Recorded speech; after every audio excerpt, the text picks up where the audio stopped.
What's up, and welcome back to the State of the Arc podcast. My name is Mike, and I'm joined today remotely by Kason and Ivan. Hello. And Coffee Hello. Potato, a new special guest for this episode. Hello. What's up, guys? Not much. Oh, surviving. Same here, doing some POTD in the background. Nice. So, Coffee Potato, thank you for coming on. You are one of the, I would say, premier creators for Tactics Ogre on YouTube. Do you want to introduce yourself a little bit and what you do on your channel? Oh, thanks for having me. Well, I'm just somebody that likes the game a bunch. Kind of started playing it when it first came out. Grew up with Night of Lotus, and essentially from there, it just sort of spiraled into a little bit of an endless well of discovering new mechanics all the time. So, mostly my channel is just covering those and like just figuring out new discoveries wherever they come up, and doing challenge runs and such. Nice. So that's about that. So you said you grew up with Knights of Lotus, so not like Tactics Ogre or Ogre Battle. So which game in the series is your favorite? Is it Tactics Ogre, and why? I would say probably, okay, bit of a couple of different directions on that. Most nostalgic, definitely Night of Lotus, just because it's the one I grew up with, but the one I've probably been the most obsessed mechanically about was originally the PSP version going into Reborn at this point. But also, you guys haven't covered the One Vision mod up to this point. Spent years covering that overhaul and just like the sheer depth of where they took a lot of the mechanics of this game. But that's not officially part of the series, so I would say at this point probably Reborn's my favorite of the official ones. But Wow. yeah, folks should definitely consider trying both at some point. Okay, so since you've been kind of mechanics focused, and there's been a bunch of different versions of this game, and you're saying Reborn is your favorite mechanically, why is that, and what maybe are some of the pros and cons of the other versions? So I would say mostly it's a flow thing. So oftentimes when you see a lot of, like, let's say the reviews on Steam or what have you, there was a large focus on kind of individual granular aspects of different mechanics here or there. Like, they, technically speaking, the skill list was lowered from 10 to 4. However, the interactions for those skills got expanded. Things that previously were dead content, like, for example, you had a lot of your abilities that were coming from your equipment, were previously something that was way, way, way too niche to actually make much use of. It's like, let's say you had a basic soldier guy, he had a mace had a fireball thing on there, and if you were making, like, let's say a multiplayer team, which technically the PSP version had a multiplayer, it wasn't really a multiplayer, but that's a whole other story. But like in that particular situation, if you knew about the mechanic and you were willing to spend hours upon hours grinding to go set it up, you could make it work. In Reborn, it's just a simple case of like, okay, that guy's fire, give him a fire mace, it's got a fireball, fantastic, great, they're chucking fireballs, they're as effective as if they were, normally. Effectively, it took a lot of deep cut dead mechanics that were there in concept back in PSP and or kind of started back in SNES, and just kind of made them flow better so that you still had the time to go appreciate the story and the narrative and things like that. But you weren't spending, hours upon hours in between different chapters to go suddenly decide, I need to go make this weird build work, only to then realize you were then stuck in some weird endless loop of trying to switch between different classes to try and not leave everyone at different levels. It was a whole long story there. It just flows better, I guess is the simplest way to put that. Yeah. It's the first time I've seen people actually discovering mechanics like that 100% hit chance thing that you've seen. It's the first time I've seen people making actual use of most of the skills on the list, making use of, like, previously not a single person ever would have used Threaten on a Juggernaut or anything like that, or used Skirmisher builds or anything like that. And at the same time, it gives you, again, more time to just digest the story and such.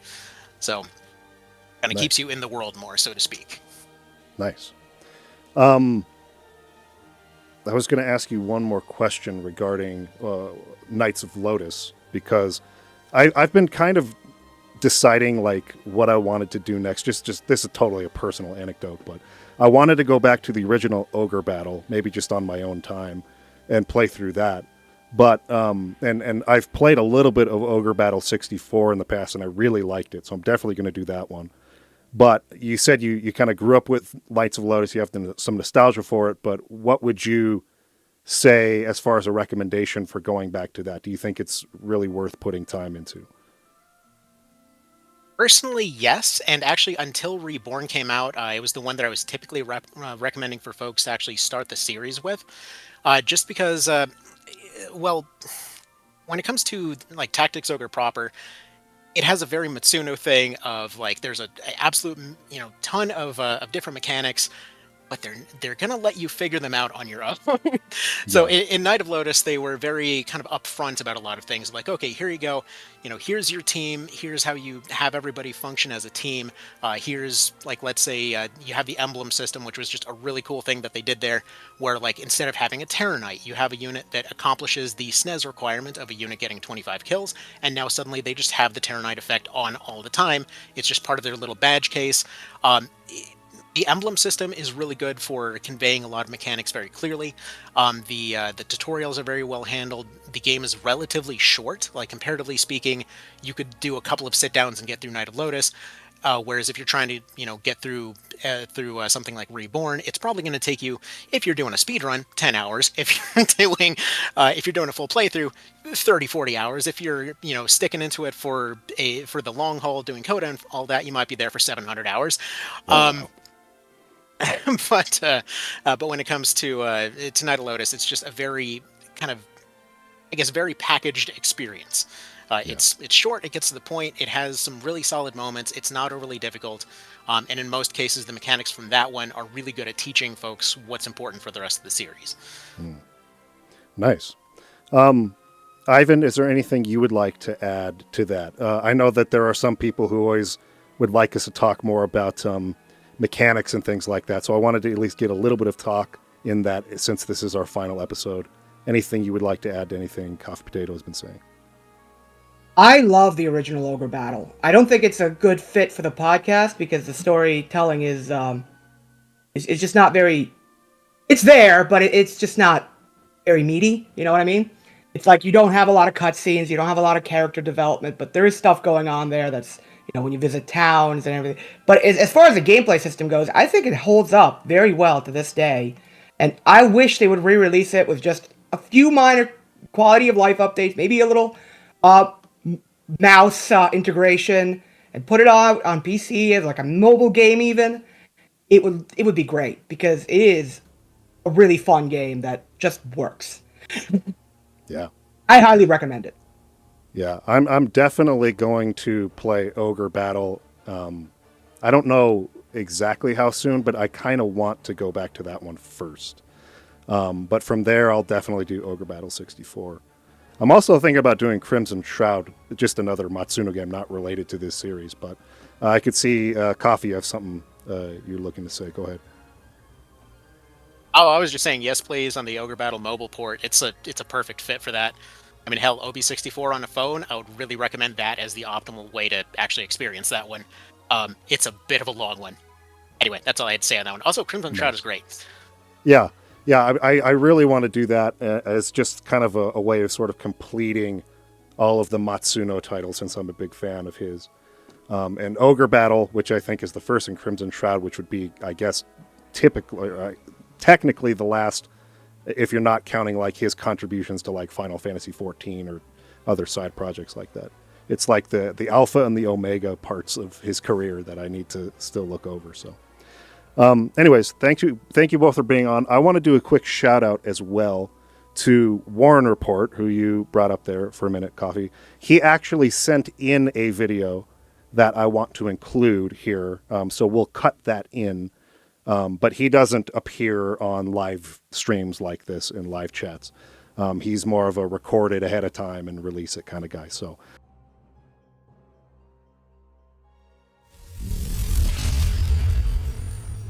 hello guys, Warren Report here. It's really amazing to talk about something as incredible as Tactics Ogre. First of all, I would like to thank Mike and Kaysen, but also Ivan and the whole team of the channel, who did a magnificent job covering most of the points and details of this game. And of course, to all the fans who, like me, love to talk and listen to other people talking about something that we really like, right? See, my story with Tactics Ogre begins in the early 2000s, where one day in a game store there was a different creature in the window. It was the iconic cover with the white dragon holding a sword and a shield. And from that day on, my vision about games would change completely. A new world opened up, where graphics supposedly childish hit a mature story, with many twists, drama, and difficult decisions for also difficult and real situations. Could this kind of thing be in a game? A addictive gameplay and a challenge above average for the time also aroused curiosity and the desire to go to the end. Particularly also, my video game did not have memory card at the time. So it was an even bigger challenge since the original version of this game is cruel with its perma-death mechanic and without being able to backtrack moves. Time went by, life went by, and the CD of the White Dragon got lost in a drawer for almost 2 decades until it was casually refound. That was it. It was finally time to complete it. Destiny must have been saying. And so I did. I became completely addicted to this game again, which ended up making me play the new versions and the other sequels. Guys, there is something really magical about Tactics Ogre. More people need to know that. And it was with this thought that my channel came up. I met many incredible people because of that, and found out that I was not alone. Being with the characters during this brilliant narrative by Yasumi Matsuno ends up being something very particular. I talked to several people, and each one has their interpretation of each of the events that are shown in the game. Just like in real life, there are many more shades of gray than black and white in the characters and situations. But there is someone here who would like to talk better about it than me. Hello listeners of the Resonant Arc channel. Tactics Ogre, besides its fantastic world of spells and creatures, is a game that talks above all about people. It is an essay on discrimination, power struggle, and the horrors of war. The fight for freedom and search of justice. Isn't that right, sister? It is a complex dance in the depth of the human soul. The pain of loss, loneliness, isolation. Facing the cruel realities that a war environment provides, even if disguised as an innocent tactical RPG. The betrayals of those you considered friends, selfishness, and envy. How far would you be willing to go for your ideals? What lines would you be willing to cross to achieve your goals? In the chaotic environment of the conflict, there is no right or wrong, only different views. When all possible options are bad, does it really matter which one is less worse, as long as you are successful? Everyone knows that power is the absolute form of control. It is useless to fight against it. An idea, a motivation, an action.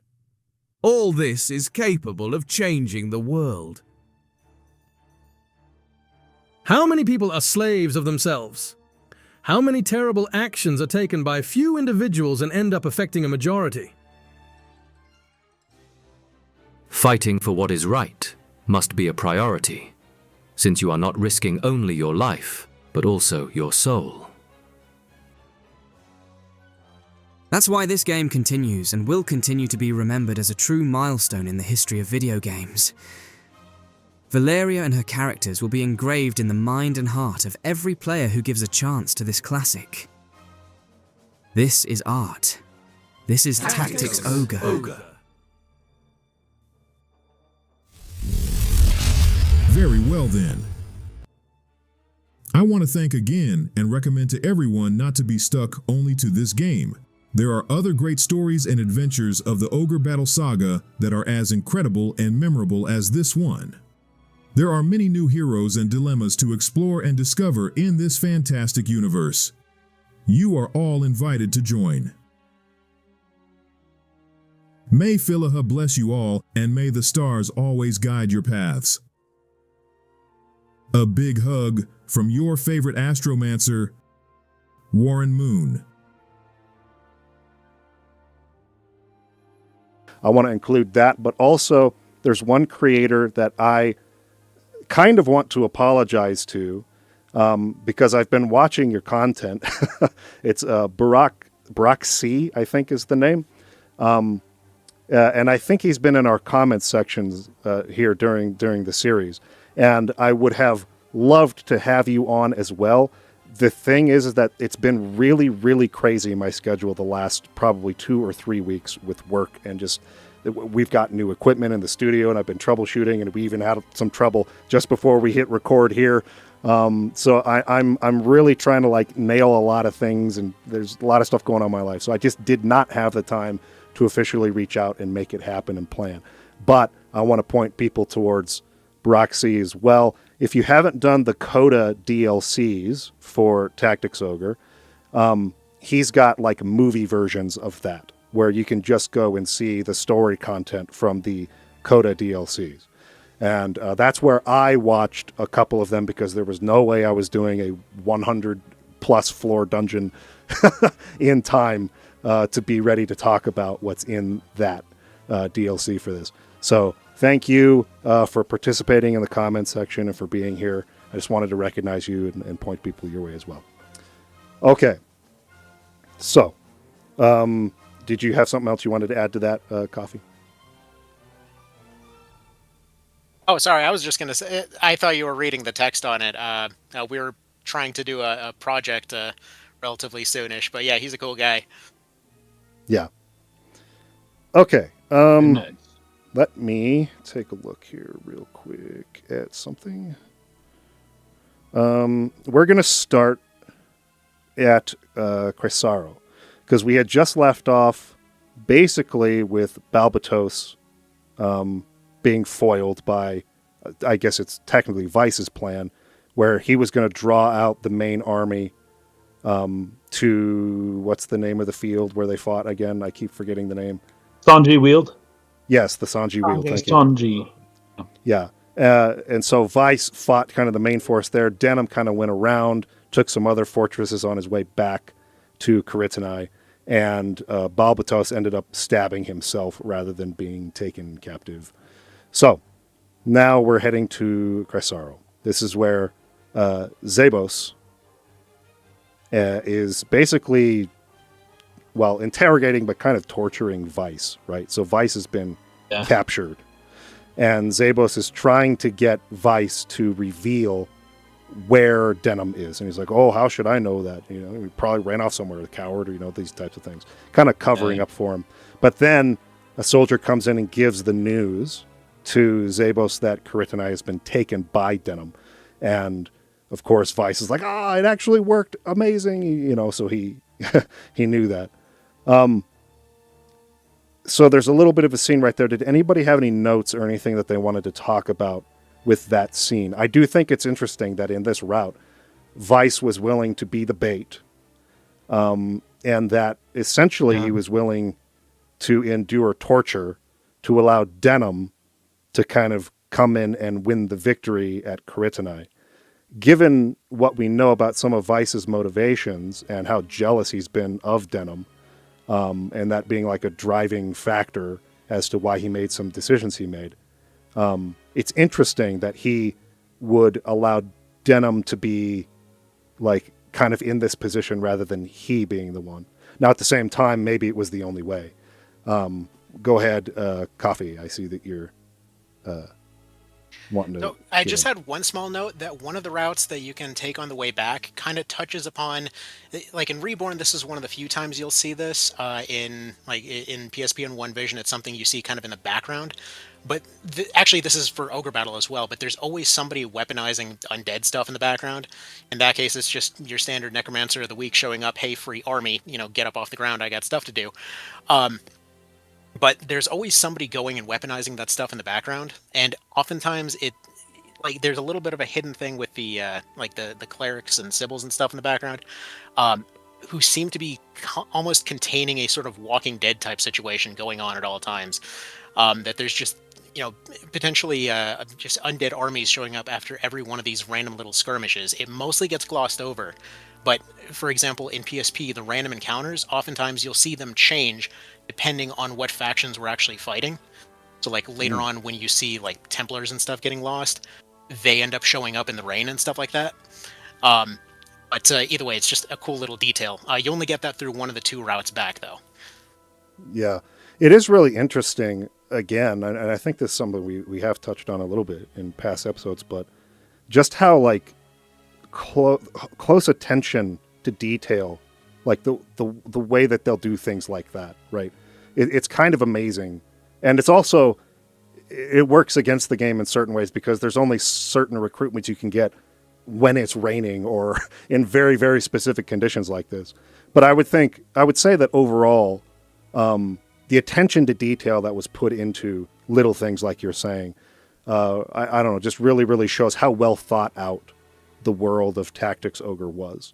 And I think even Ivan brought this up in earlier episodes, like the birthdays of the characters would be kind of accounted for, right? Where you'd pass that date on a calendar. And didn't you say their ages would change in the description? Yeah. Yes.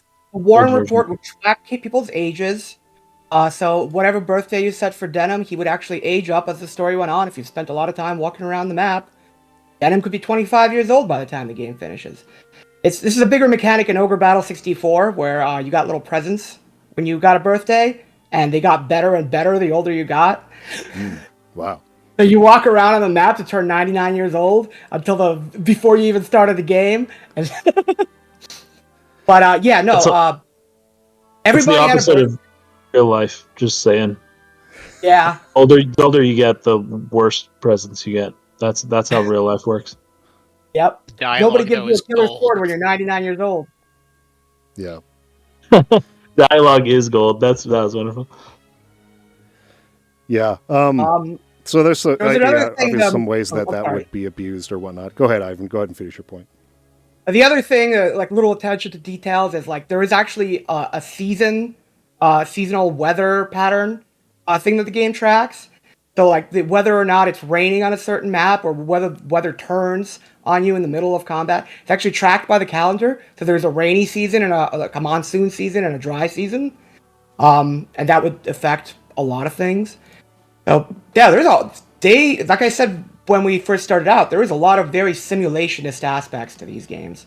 As for the undead, I had a comment that, like, if you pay attention, the theory of the undead in this game is very close to the one that you would see in Vagrant Story. And I think a lot of that was added back in after Vagrant Story was made and they made remakes. They added all that Nibeth stuff and a lot of stuff in the Palace of the Dead, kind of bring it in line with what they've done in Vagrant Story as well. Wow. Okay, so I want to pass this question on to the two of you. We'll start with Coffee first and then over to Ivan. As of the episode that just got released today, and I don't know if you've seen that yet, Andrew, Ivan was present for that, but we had a long discussion taking another look at Vice, and so I think Kaysen and I have more or less said our part about where we've landed on that character over the course of the series. But based on maybe some of that conversation we had there, I'm curious to get your takes on Vice's decision here to allow Denim to kind of be the one to take Karitanai and come out as the victor, whereas he would serve as a bait in the Sanji Wield and actually be defeated and allow himself to be captured the way that he was. Do you have any thoughts on that as far as to the consistency of the character or any of those other things we've been discussing? Why don't you go first, Coffee? So as far as Vice goes, kind of over the years, I've had a lot of different opinions on the guy, but ultimately kind of just settled on viewing him through a lens of just kind of being a very hormonal teenager. that effectively through all the other routes, like going through chaos and neutral, whenever he turns up, obviously he goes and does his big grandiose evil speeches and all that. But realistically, he seems to be going for shock value in those cases, whereas in Law, I was kind of got the sense that it's just the shock of the whole situation just jarred something loose in his head, kind of like you were touching on in that episode there. I got through like 80% of it before Chaos of the Day took over, but Yeah, I right. might have missed some parts. But it definitely seemed like it kind of jarred him loose. And I mean, creating this sense where in every other route he's been viewed as the bad guy, he's been viewed as just the jerk by everybody around him, and just sort of fell into that role. But once he came on the other side, once he started realizing that, hey, for once I decided to go against the grain, and for once I'm the good guy, this is a pretty cool feeling, actually. And then started realizing he could turn that around. And I actually like that you noticed the detail about him sending Goosen out. It's like one of those little details, because every other time, like he sends Zapan and the other routes to go and kidnap her. In that case, he decides to go for the recruitment route instead. And it's kind of interesting that his unique class even comes with all of the stuff that he uses over the course of the Law route. It's not a directly fantastic class, but it does have a lot of interesting nods. Anyway, so as far as him being a hormonal teenager, he seemed entirely just hell-bent on, getting Kashua to his side that whole time. So in that particular case, with him using himself as bait, it seems like, yeah, he realized he probably would survive. That if Denham's off busy being king, then maybe there's a shot there after all. That was kind of my whole take on the whole thing. That maybe he sees that as getting him out of the picture, but in a nice way this time. Okay, how about you, Ivan? What do you think about this scene with Vice? I mean, I share your frustrations with Vice in the other routes. I think in the Law route, this is like the only timeline where he actually like matures as a person, and a lot of this happens off screen. But the very fact that he even built like this whole new Wallister alliance with Arisal while we weren't looking, it shows that he went through some character growth while we weren't around. He actually kind of followed Denham's example before Denham, he decided Denham was evil. Right. Oh, I like Vice in the Law route. I think all his behavior made perfect sense, honestly. Yeah, within the context of the Law route, and that's kind of what we talked about last time too. Is if you're looking at it as I mean, I do think stories, he's right? consistent in like him being resentful of Denham and being infatuated with Kachua. It's just he doesn't really grow as a character in Chaos or Neutral. He just he actually devolves as the time goes on. In the Law route, like he just grows up. He stops being a baby. Yeah, exactly. Okay, next scene here is, I think, where we recruit Ravness, right? We finally can actually get her on our We want to team. talk about Junon and Gatiello or the other girl. Well, Junon's that in happens this at Quick battle. Nick, Oh, when- that's right. That's before you get to the Bahana Highlands. Yeah, so, well, Junon was, he was one of the prisoners at, was it Brigantis? Which fortress was it that we took? I forget Brigantis. the names. Yeah, Brigantis. Okay, so he was one of the prisoners, one of the Galgastani who were opposed to Balbatos. And there's actually a lot of story you get with him when you meet up with... It depends on which of the characters survived one of the earlier battles, which is a little bit what I talked about last time. I think when Noah, the cleric that you meet at Tynemouth Hill, she always dies. She gets the alternative character is a female knight. It's not the same girl from the earlier fight? No, it's not. Oh, I That's thought that Apollinaire. was. Anyway, point being, he reveals a lot about his past in some dialogue in that fight, where essentially he is the Law Denham route of the Galgastani army, where he committed an act, a similar atrocious act, maybe gave into some pressure from Zabos or others, and slaughtered some innocent people, and is trying to rectify that. So he's going through kind of a similar redemption arc as Denham is going through in Law Route. So he was imprisoned for speaking out against Bobatos, most likely, and was imprisoned at Brigantis. And then when Denim comes and liberates the fortress, Hector's father, who it is revealed later, both Hector and his father kind of had it was kind of in their plan that they wanted to be defeated there, right? He sort of introduces Junin to Denim and the group, and then he ends up, you can recruit him there, and he ends up coming with you. So now he's, I don't know, I don't know if he's officially an advisor, but he kind of steps into that role when it comes to strategy against Galgastani and things like that, because he knows, obviously, these other commanders and things like that very well. Does that more or less cover what you were thinking about talking about there, Ivan, or was there something else you wanted to hit on? Yes, I also like the characterization with Gatiel. He just does not take any responsibility for what happened.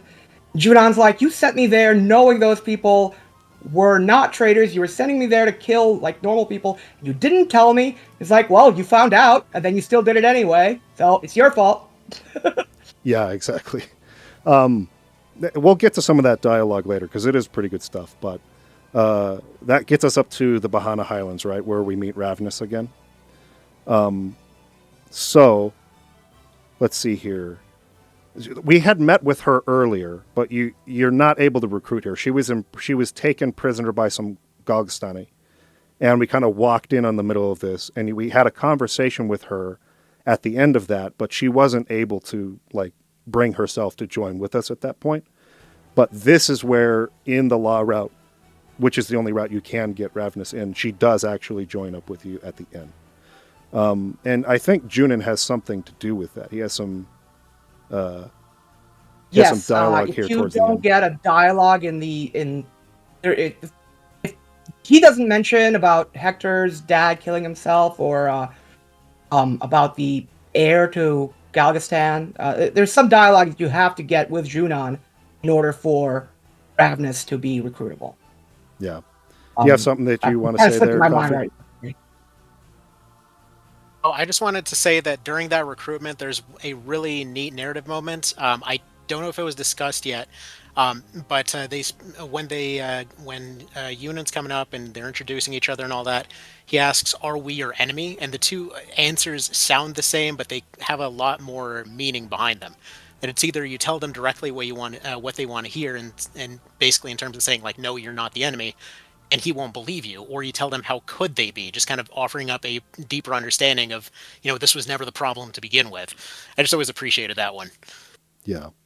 Or he's literally asking, how could they be? Like, give me a way in which they could be my enemy. Like, he's asking for a way.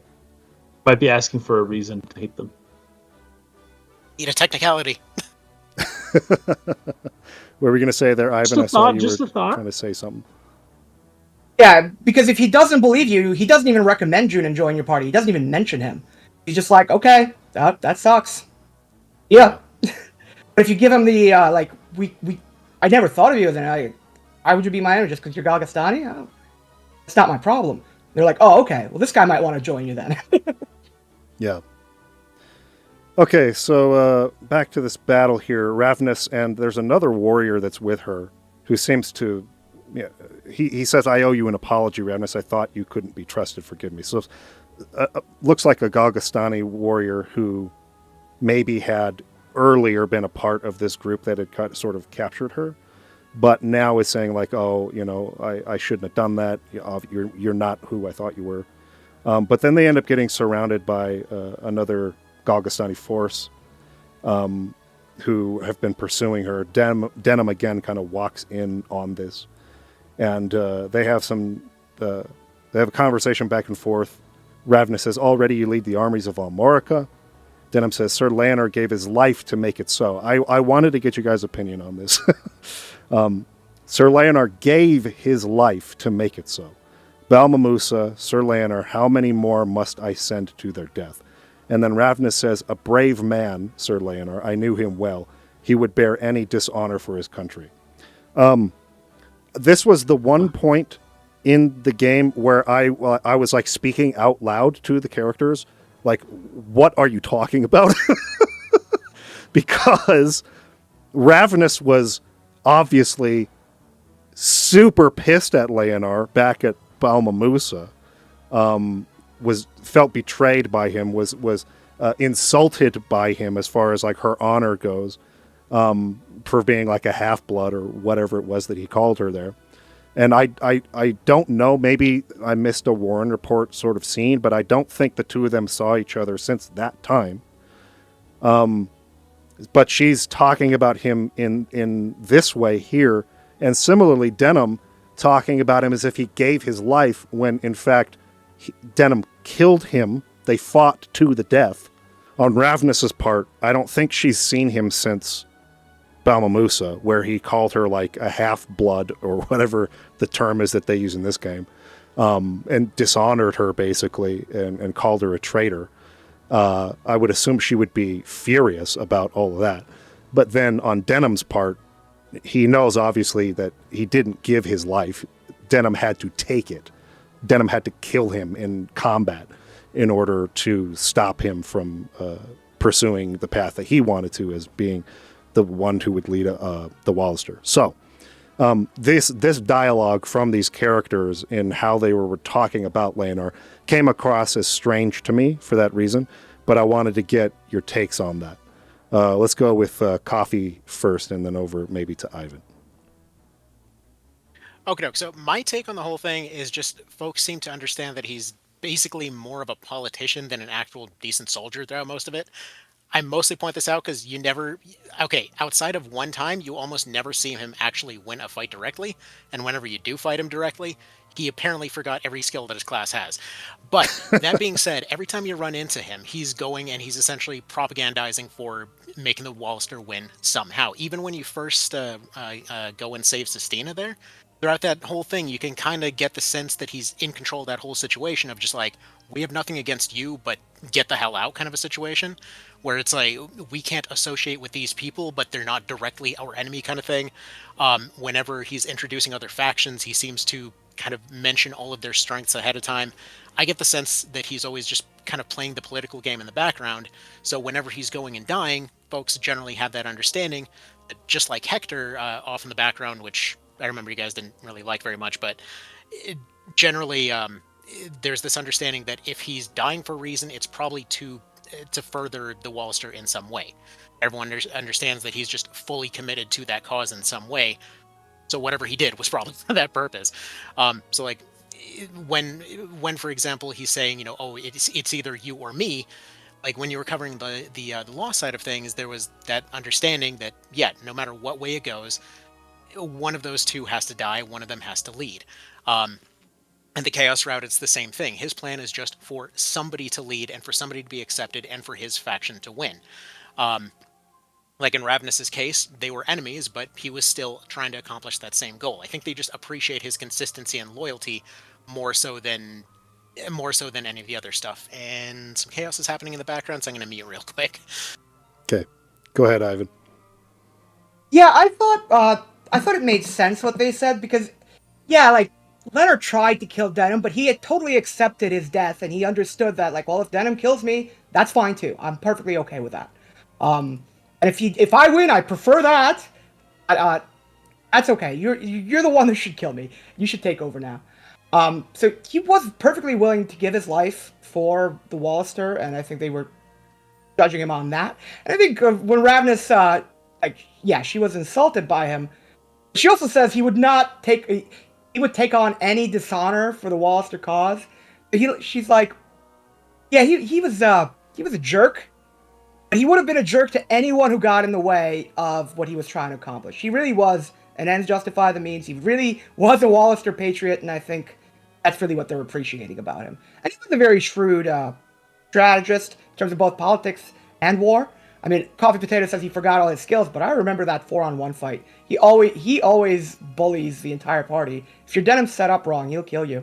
So, I think Leonar earned those compliments. They're just kind of remembering the good parts of him and trying not to speak ill of the dead, I suppose, because they were his co-workers, subordinates for a while. Right. Yeah, I do think that fight against Leonar, where it's you, and then, or by you I mean Denim, and then the guests Vice and Aracel, I think that was one of the toughest fights for me in the game. He was really, really freaking strong. Okay, so you go ahead and fend off the Galgastani, and then we get this conversation between Ravness and Denim. It's a great burden he has passed to you, but who am I to fault him for that? Denim says, you're too hard on yourself. She says, am I? Balmamusa was foul business. It was unfair of us to ask one so young to bear so much. We trusted to your strength when we ought to have heeded our own wisdom. Denim says, I might have chosen another path at Balmamusa. I might have died in Sir Leonar's place, but there's no undoing what is done. She says, you press on because you must, bearing your shame upon your shield. Then we get some dialogue here with Junon. Sir Briam told me all. Sir Briam is Hector's father, I think, right? Anybody want to jump in? Yes, that is correct. Okay. She's well regarded among those who oppose Balbatos, and Balbatos's men think of her less as a Wallister knight than a rogue within their own camp. I'd sooner have because Denim is sort of talking about this with them. I'd rather have her tell the tale than me. Canopus ends up joining joining into the fight. They eventually rout everybody, and then they end up kind of reconvening. We got Denim, Ravness, Junon. They have a conversation back and forth where they kind of come to an agreement here that they have the same goal, right? And she ends up joining your party. You guys have any notes or anything you want to bring up regarding Ravness? Because it seems to be the pattern here is that once you recruit a character in the game, they kind of end up taking a back seat as far as the story goes from that point forward. And that's true of Final Fantasy Tactics as well. So we don't really have much more to talk about with Ravness after this. It looks like Kaysen wants to break in with something here. Yeah, I like the way that she kind of characterizes Denim's maturity up to this point and how different he seems from where he was. Dame Ravness was pretty disappointed in Denim initially. And then I think it's really important to not only to have us, I think it's very important to have a character that shows us what has slowly been revealed over the last, 15 battles, right? That Denim is changing and is growing and is becoming more responsible and is recognizing his mistakes and trying to correct them. It's something that's so subtle that a lot of players would kind of miss it, and then the ending would come as a shock.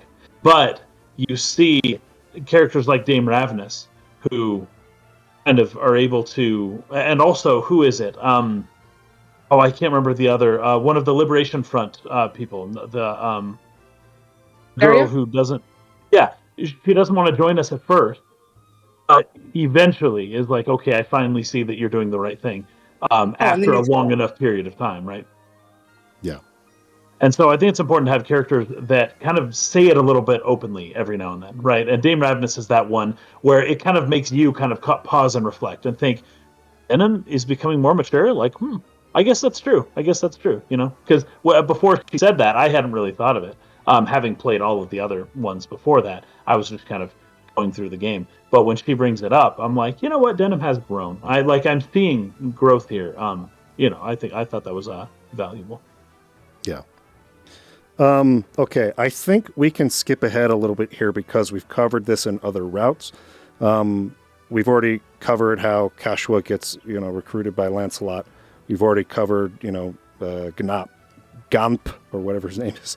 I think we can go straight to Bode Fortress here. In this version of the scene, correct me if I'm wrong, I don't think that Denim is here for this one. In the other routes, he'd either been sent there or had, coming there looking for Vice or whatever. And so you would encounter Oz and Osma sort of either with Abuna Prancet and or Seria, right? In this version of it, Denim is not there. So when they capture Seria, let's just say it's probably not going to go so well for her without Denim or anybody here to sort of, intervene.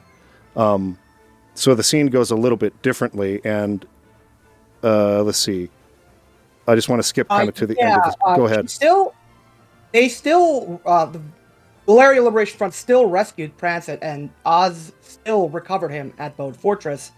It's just, it was very bad for the Valeria Liberation Front, because presumably Folkert, Cistina, and Bayan, they all died fighting pirates or whatever, and they just kind of get destroyed, and Seria suffers a horrible, horrible fate that's not mentionable on YouTube. So, yes. Darkest timeline for the Valeria Liberation Front in the Law Route. Yeah. There's This scene is missable. This is only a Warren Report scene, so Denim is never there. Right. And this scene is not actually shown in the progress. You have to actually look for it in the Warren Report. Go ahead, Coffee. I was just going to say, there's a weird note on the other routes to kind of contextualize that one, that on the different versions, Oz actually has different debuffs that he starts her off with at the start of the fight, with basically charm/mind control going on in the SNES version, and then just basically being bound to the ground in the other ones, but as far as the implications go, that's what's kind of assumed there. Anyway. Yeah. Yeah, so he basically, Oz just leaves her to be, for his knights to do with her what they will. So the implications there are pretty dark, pretty severe stuff. Now we recruited Seria on the Chaos route. She was not recruitable on the neutral route. She was. You just got her killed on the neutral route. Oh, that's right. That's right. You have to actually rescue her to recruit her in neutral. But in neutral, if I'm not mistaken, she won't join you if you go back with the... She won't join you in Chapter 3. You have to find her in Chapter 4. She's hiding with some pirates who turn out to be Valeria Liberation Front people. Wait, so she is recruitable in neutral, even though you've joined up with the Duke again? Yeah. I mentioned this when we covered Chapter 4 in neutral. When you meet up with her, she's like, well, you were working with the Duke, and now you've exceeded him in power. You've become a hero that you were trying to be. It's like, I might as well join you, because you've clearly shown some integrity as you've progressed through, your hero's journey.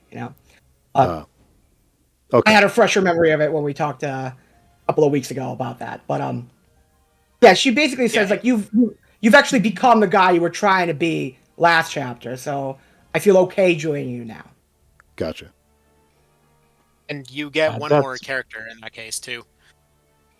Yeah, Elric's a pirate that's also a priest. I love that. Yeah.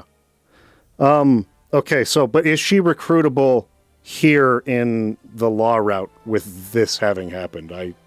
No, she's dead. Yeah, I was pretty sure they actually, kill her right here, so she doesn't appear anymore. The Warren Report treats her as dead. She doesn't have an age anymore. Okay. If she doesn't have an age in the Warren Report, that means they're dead. Okay. If they used to have an age, and now they don't, they're dead. Yeah, exactly. Okay, so Seria dies here without Denim's intervention. Let's see, we come to the gates of Almora again.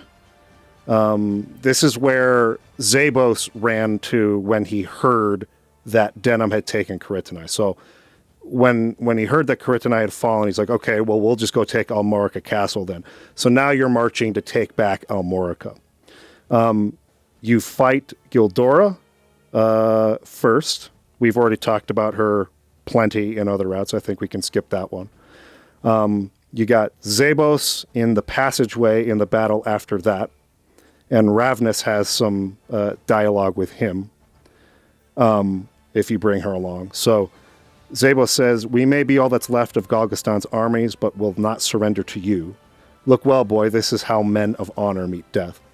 And Ravness responds, Sir Zabos, lay down your sword. There's no honor in a meaningless death. He says, we gladly give our lives for the sake of the Hierophant's case. A noble act lost on the likes of you, Ravness. And she says, it is not honor you seek, but glory. You have a sacred duty to your kinsmen. Where is the nobility in abandoning them? And Zabos says, who are you to speak of me of duty? You're nothing but a mongrel bitch who betrayed her better half. I liked that line a lot. Who betrayed her better half, because we're talking about the Wallister and the Galgastani parts of her, right? So Junon has some good dialogue with Zabos here as well. Junon says, so quick to find fault, because Zabos was sort of mocking Denim for what he had done at Bamamusa. And so Junon responds to this, so quick to find fault, but these are past sins for which we seek to atone. What about yourself, Zabos? You lead your men to their doom. And he says, I might have expected as much from you, Junon. You and Denim are cut from the same cloth. You speak of the good of the people, yet think only for yourselves. Go ahead. Yeah, because there's quite a bit of dialogue between Gatiello and him. And Gatiello was like, him and Zabos were basically like the ones who pushed for the Blood War, like the most heavily. They were the ones who were pushing Balbatos to do all these. Well, I mean, like Balbatos is still responsible. Don't get me wrong, but they were the biggest proponents of like, let's call these disloyal Galgastanis. Let's get rid of all the Wallister. They were very much ultra nationalists, and in particular, I thought it was really interesting how Gatiello is like avoiding all responsibility despite also taking responsibility. Like, yeah, we built this kingdom, but also like you didn't have to follow my orders. You saw who I told you to kill, and you still did it. You know? Yeah, I'm remembering that now. I'm remembering that now because he's basically like turning it back around on him. So they have like a similar conversation, but Gatiello's attitude there was more or less to be like, well, nobody made you do that. Like, you still did it, right? So you can't absolve yourself. Very Garbo. Yeah, and Junon's response is, I'm not trying to absolve what I did. I know what I did. I take responsibility for what I did. But this is the only way, basically, I can make any sort of amends for it. So I think they're both good. I just think that maybe in the version with her, because he's not being like goaded quite so hard by Gatiello, he gets a little bit more into Junon, that is, gets a little bit more into like how Galgastan died for him on that night, which is a line that I really liked. It's a very different relationship with Apollinaire or Daisy, because he hates Gatiello for making him do that, whereas with her, she was a coworker basically. He hates fighting her, so yeah, he would have a very different attitude. Yeah. Okay, let's see. Back to Almora Castle here. Let's see. We were fighting Zabos. Do you guys have any notes about Zabos here? I think he's not particularly strong character in this. I think his best dialogue is in the neutral route. Because that's where his which I think you guys mixed up his neutral and chaos dialogue but it doesn't matter. Is in the neutral route, he's the one who's like, you're a hypocrite. Like, you're just like me. You literally are just like me. You're just doing what's convenient for you. So I really like Zabos in the neutral route. In the other ones, he's Chaos gives him a little. He actually humanizes him a little bit because he's so warm towards Nybath and the future of Galgastan. So the only time you actually see him like kind of expressing something positive. That isn't like positive in terms of like Galgastani nationalism, but but in the law route, I don't, he's you just don't really get that much out of it. You see him torturing Vice, and then you beat him right there, and then he dies. Whereas in the chaos and neutral routes, he was a bigger player. Yeah, I do like walking. Oh, sorry. Go ahead. Why don't you go ahead first? Just right. Sorry, I was just going to say, is a walking wonderful pillar of stubbornness. I was just going to say, there is a pretty good line between Zabos and Denim here towards the end of this fight in Almorica, where Zabos says something like, all of our plans are ruined by you Wallister filth. And then Denim says, Wallister Galgastani, that's how men like Balbatos and the Duke wish us to paint us. They play us against each other for their own purposes, but we have had enough. And he says, you quibble over words. In the end, each of us fights for our own reasons. You convince the people that you are their champion. Perhaps you've even convinced yourself, but it is not but a convenient lie. And the Dem says, I don't have to convince myself of anything. And then the last thing he says, Zabos says as he's dying, the people aren't half as smart as you give them credit for, but nor are they fools. Betrayal, retribution, righteousness, words on the wind, enjoy your victory while it lasts. Again, I think that, like, at this point, to, like, go too far into that on my part would be sort of belaboring what we've been saying all through the podcast. But as much as, like, Zabos is a despicable character, I feel like, as much as I don't like him, I believe he's at least got maybe on the more cynical view of when you look at, like, wars and why they happen in conflicts, kind of like the whole theme we've been in, sort of looking, the lens at which we've been looking at this game's thematic content. There's a part of what he's saying there that is right. Like, in order for anyone to get involved in the way that these people are involved, it requires, at some point, probably, that you're going to get your hands dirty. And you have to do a lot of convincing of yourself that you're doing the right thing for the right reasons and that what you're doing is justified. But the people, where their allegiance falls is not always predictable. And one kind of misstep in that game, and all of a sudden your victory isn't going to last. And I think that was most well embodied in the assassination ending, which is why I like that one the best. Go ahead, Kason. The theme just all comes home with that particular ending. It's unfortunate that ending is kind of harder to get, I think, specifically. You got to kind of know what you're doing and balance things a certain way.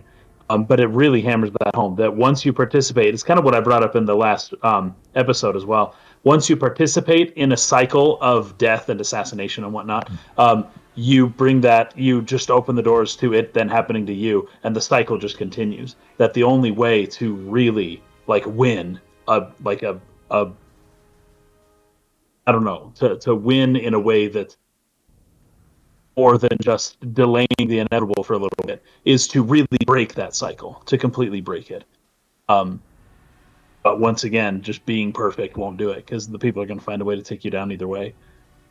You're going to do something that the people are going to get upset at you for. Yeah. But if you're able to break that cycle, that's the gold right there. But most of the time, people are just playing the game that perpetuates the cycle. Right. Go ahead, Ivan. Yeah, one thing I wanted to point out is that, like, Leonar, Zybos, and even Tartaros are kind of like have the same exact philosophy, even though they are, like, aside from Tartaros, who is like a third party, but they're like bitter enemies, but they believe pretty much in the exact same thing. Like, the ends justify the means. The people are kind of stupid. You can't rely on them. You can tell them what to believe and they'll believe you.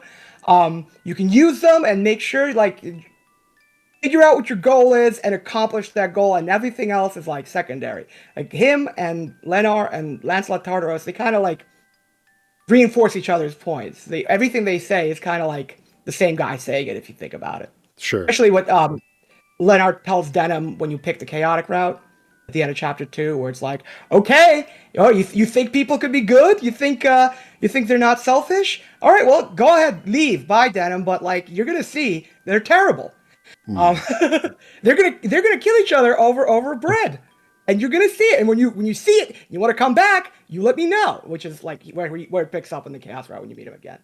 Right. So, and that's basically what Tartaros tells Hamilton. Yeah. So one thing I was surprised about after Zabos dies here is that they didn't have a scene where Denim goes to Vice, like in a dungeon or something like that, and rescues him. He's just kind of with you when you find Mirrodin and Gildas. Did that surprise anybody else? Was anybody else like, wait a minute, like, They didn't like give some space here in the story for like Vice and Denim to be reunited and sort of settle on who's going to lead us now. I was really kind of looking for that, and I felt like they didn't. They haven't at any point in the law route really reconciled, like fully reconciled, Vice and Denim. Because last time they were together, Vice said, what you did is unforgivable, but you have a chance to, atone for this. If you participate in this plan, you take Brigantis and Kryptonite, and I go be the bait, and all that stuff, his plan, right? Now that that plan's accomplished, we don't get a moment where they get to, like, talk and, like, kind of like, okay, we're cool now, and I'm fine with you leading the Wallister, Denim. So I was kind of looking for that scene, and I didn't really get anything. I see everybody I think is pinged here, so why don't we start with Coffee?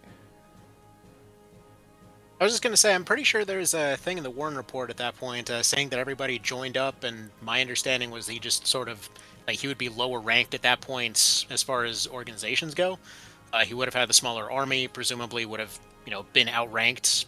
We have the main resistance over here, secondary one over here. At that point, everyone's preferring the more heroic one as opposed to, Mr. Guy that just went through all his transformation over here and just came out of a dungeon. Maybe he just wanted some quiet time after having his quiet time with Zabos before. Maybe he just wanted some recuperation time and decided to follow orders for a bit. At least that's my interpretation of it. How about you, Ivan? Vice not doesn't really surprise me. It's unfortunate how underutilized he is after this. But him joining up, it seems like he either dies or he joins you. That's what's gonna happen, because his army also got wiped out. Like his base of support. Although it's irrelevant. What really surprised me when I first played the PSP version was Aerosol joining you at this point, because in the old version, totally. She was Chaos exclusive. If you went down the neutral route, she was out. You never... And I understand why they changed that, because of the timeline looping. They didn't really want her to leave the party if you're coming in from a route where she joins, and no one else does that. But I was very surprised she came in on the law route, because in the original version of the game, you were basically, like, encouraged to kill her when she starts the battle in Rhime. She's the only source of the one revive spell you get in that game, and you have to kill her to get it. You would never see her again after Rhime, even if you didn't kill her. But I was really surprised, because I felt like she was a character that would not have joined anyone who had anything to do with Balma Musa. Mm-hmm. Right. You got something, Kaysen? Yeah, I actually think that's a very interesting point that you bring up, Ivan. You're talking about how Vice's army is wiped out. It's not just the person who assumes control, it's the force that they have behind them, right? Vice's his supporters, his army, all the people underneath him are not around anymore, whereas Denim still has a whole army. So in terms of who's going to lead, that actually might be the best indicator of why Denim is the one, because the people are following him. And as much as Vice would maybe prefer it be the other way, he lost his army, and Denim still has his. So a moot point at that. At that point, it's like, Denim's the leader. He's got the people. You have something to add to that, Coffee? Am I seeing that ping correctly, or did you say what you wanted to say there? Yeah, I just had one quick note on Aerosol there, that it could also just be interpreted that from her perspective, it's more of a relationship thing. When she goes and loses all her loyalty in neutral, sure, it could be a morality thing, but at the same time, she'd be forced to work with her ex. In this case, she's the guy's already gone. She's just going back to her home, more or less. Okay. Yeah, I think what you guys are bringing up are I think the correct points, just from, I don't know, like the sort of the realistic view of what would happen if Denim has the support of the people, being seen as the hero who won these battles or whatnot, and also has the loyalty of an actual army, and Vice's army is more or less, destroyed. That all makes sense as to why he would then be picked to lead from that point forward. I guess what I was surprised about was that they didn't show an actual scene where the two of them talk about this, and where Vice, Go ahead, Casey. That's crazy. Is that that's kind of been more or less, I guess, a critique throughout the whole game. The game is very good at showing you when Vice and Denim have contention, right? But it's not so great at showing you that they actually like each other. It's actually, it does not provide very many of those scenes. As soon as they reconcile, Vice becomes irrelevant as a character, and we just don't really see or hear much from him. And then same thing with before that. Unless Vice is contradicting Denim or Kachua or something, we don't hear from him. And so we never really get those scenes where they actually seem to kind of maybe like each other. Yeah. Like, I guess what we would have to assume is going on in Vice's head here, because we all know at this point that he has this inferiority complex with Denim. He has always been jealous of him. He, he was ashamed of his father, whereas Denim's father was this respected, Abuna. Denim got most of the credit, or at least in the eyes of the people, was seen as the hero of Goliath, right? And Vice was always in his shadow. So we know that he felt this jealousy towards him. So in order for him to be not only tolerant or acceptant of the fact that Denim was going to be the one, taking control of the Wallister army here heading into chapter 4, but that he's okay with it, right? Like he's actually going to go with him, that he's actually going to fall kind of in line with him, would sort of require that he has had some character growth to which he has now made it more important, the future of the Wallister and of Valeria as a whole, than his own personal ambitions. And I feel like it would have been nice to have had a scene there where he talks to Denim about that. I did grow up I was very jealous of you. In fact, I'm not even sure, even though you considered me a friend, that I ever considered you that, because of A, B, and C, kind of like he said in the other route. However, now that all of this has happened and everything at Balma Musa and all this, I've had a change of heart or a change of mind, and I see what's more important, and therefore, we can kind of reconcile. I was looking for a scene like that because I was just so surprised where we walk in and Murden's like, "Oh, Vice is here with you guys. What's up, everybody? Good to see you again." And it's just like they kind of skipped over that part. Like, who's going to succeed here? Who's going to lead us? Right? Yeah, the way that I read that was they're still kind of mad at each other. And that's just what I kind of assumed, was that, okay, they're cooperating now, and Vice is going to keep helping us do stuff and strategizing, and we're going to be the leader, but it's like more or less superficial, and that Vice isn't like super happy because we never got that scene. I just that was my assumption. Yeah. Any more thoughts from the other two before we move on from this? Go ahead, Alvin. Yeah, it's that's the impression that I got, that with what Kaysen said. It's like they don't have a scene here, but you guys talked about the scene that's optional where he's like, "All right, Denim, this is going to be your redemption. If this works out, I guess you're forgiven." And they don't have that scene, but like they did agree to it ahead of time that like if Denim pulls this off, he's good. And I think the amount of joy that Vice expressed when he's being tortured and he hears, "Oh, Denim did it!" I thought that was that might have been it for him. Like, okay, I can't keep dogging him about it. He did what he promised to do. And I promised I wouldn't keep dogging him about it after he did it. So let's just leave it at that. I think he does still kind of like, doesn't really want to get too close now, but.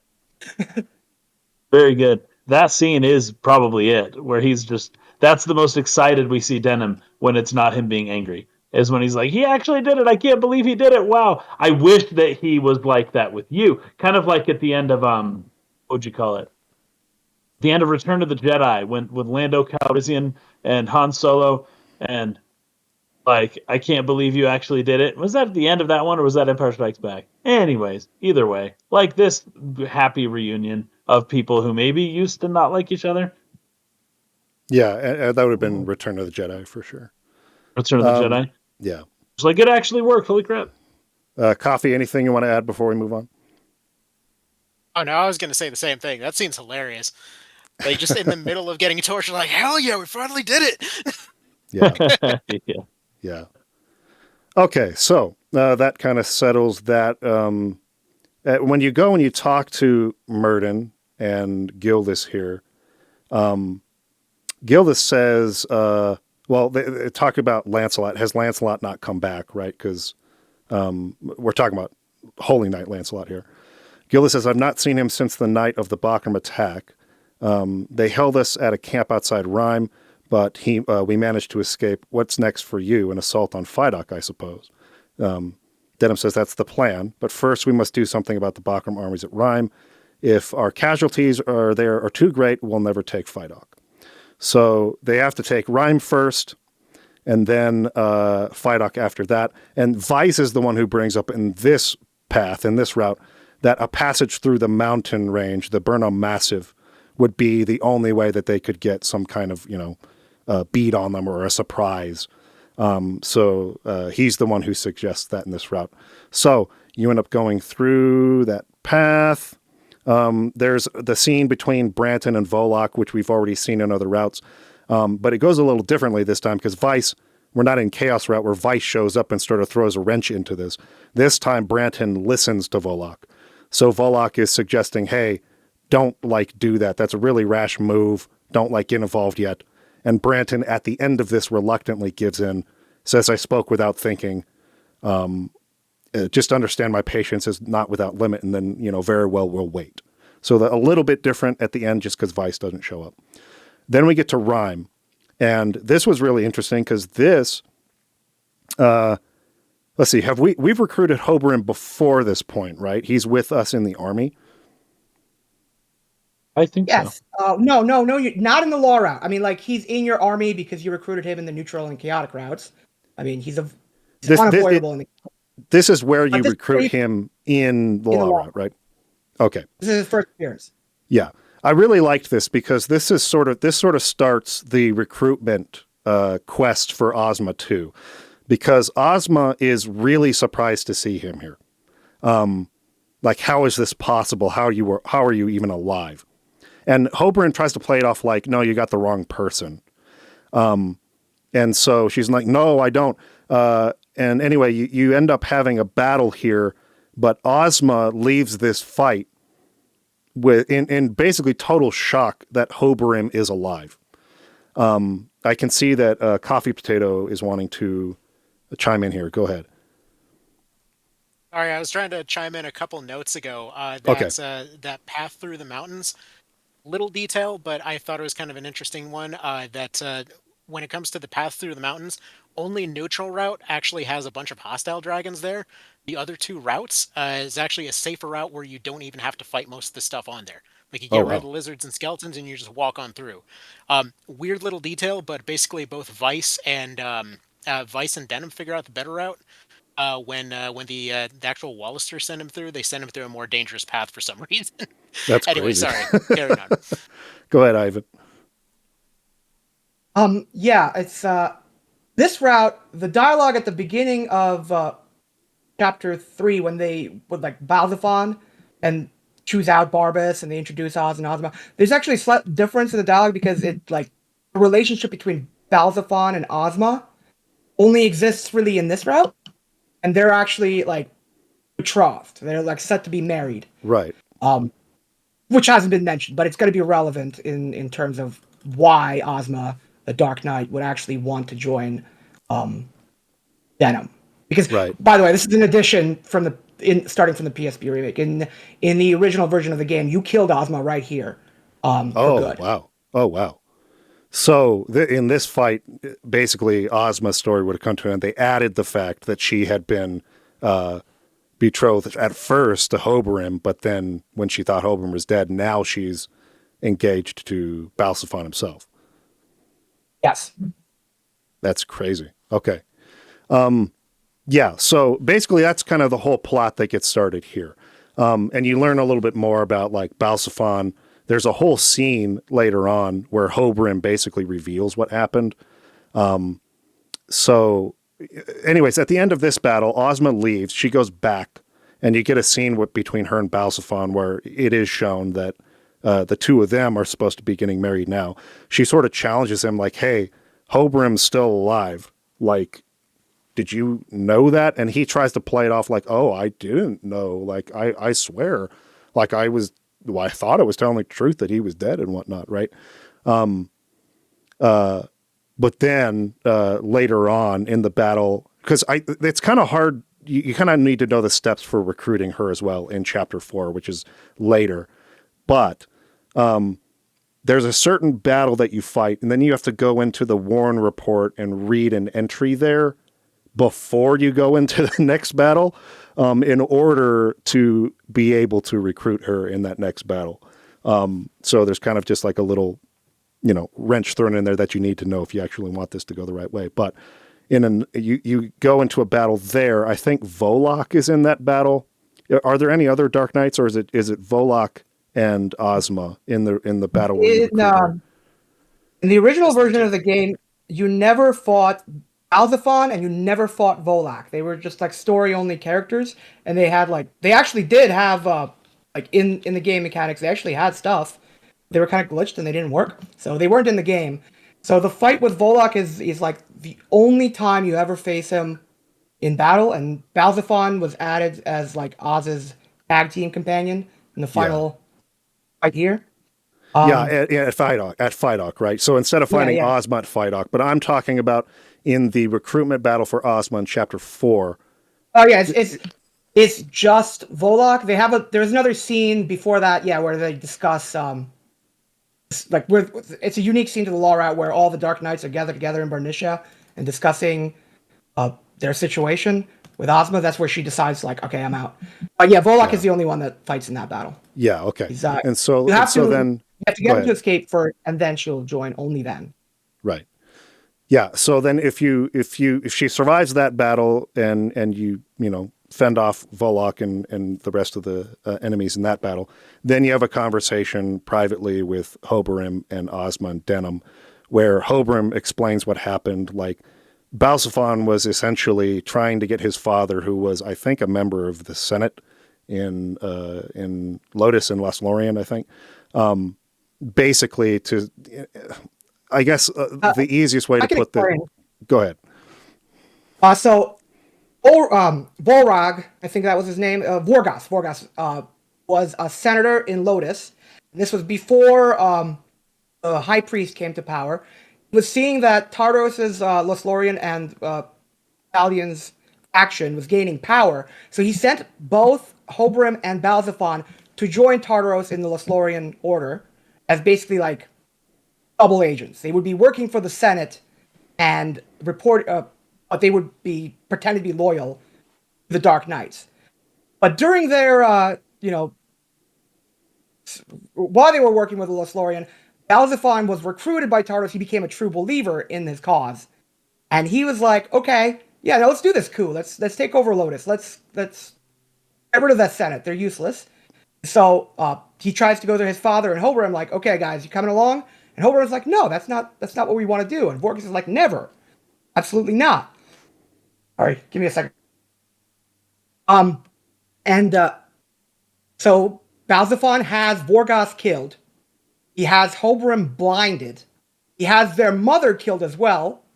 And then he blames Hoberim for the death of both the father and the mother. So Hoberim is not only like maimed for life, he's also like a fugitive from Lotus.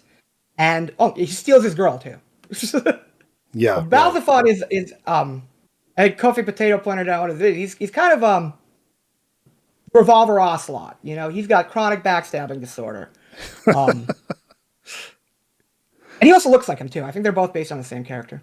Right. He loves his torture. Yeah, they both love torture. Mm-hmm. But we'll talk about that. Yeah, so that is basically where this sort of subplot between Osma, Hoberim, Balzaphon begins. She goes back and challenges him, and that's kind of how that wraps up. And then at the end of that, basically Denham, you have a couple dialogue choices in order to recruit her, where Denham has to basically say, like, because she still blames Denham for killing Oz, right? She still feels like she needs revenge for that. And you have to... Yeah, you killed my brother, and he's like, yeah, but you killed my dad, so. Exactly. But at any rate, he's done sort of with that pursuit of vengeance at this point. He's given up on that. And seeing him be that way, she sort of softens up on it.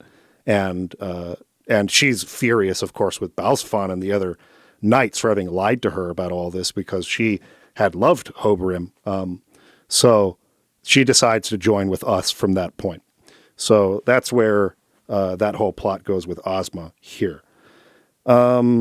So let's see. After this battle between everybody, we go to Phidok, which is at the end of chapter 3. This more or less goes the same way as in the other routes, except rather than fighting Osma here, because Osma confronts Balsafon with what she learned about Hobrim, Balsafon sends her away with Kashua and Lancelot. And Balsafon ends up fighting you with Oz in this battle. And Oz, you end up killing. Balsafon ends up running away, if I'm not mistaken. Or do you kill Balsafon here? I can't. There's so many different ways this goes. I forget. Balsafon, Volok, and Tartaros always escape Valeria at the end. Okay, yeah, because they're the ones who are captured right at the end there by Barbas, right? So he runs away. To point out that the story of like Hobrim and Balsafon, it shows that like Tartaros is actually kind of like runs Lotus. Like he was responsible for putting the High Priest on the throne. Right. So they had a whole revolution. He's the one who destroyed the Senate, was Lancelot. Yeah. The Lothlorien order that they're part of. They were instrumental to turning Lotus into what it is today. Yeah. Anyways, but you do end up killing Oz here. So, we can kind of skip through all that because we've been through that. That basically takes us to the end of chapter 3. So now we've covered chapter 3 there.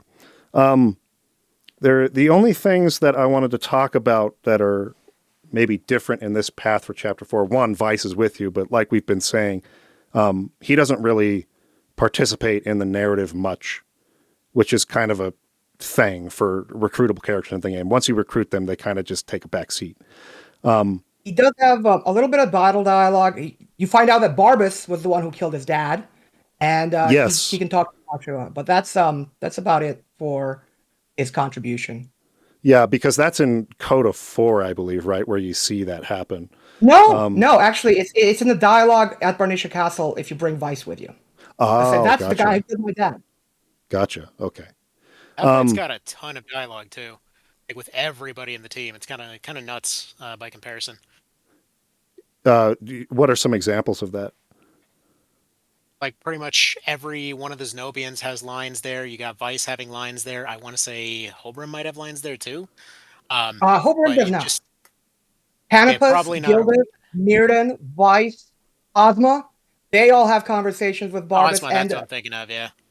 It's this is another example of the old translation being really funny because they're just like everybody's cursing each other out this entire fight. It's really funny. The things that come out of Murden's mouth in the original version, it's like, whoa, I didn't know what this guy. Mild mannered usually. Yeah. Does anybody want to kind of go over what we see with Vice in the ending, since he survives this time? I think he's angling to marry Katja. You know, he's kind of this time Denham's out of the picture, and he's her right. You know, he's an advisor to her. He can make it work if there's no like political marriages that come around.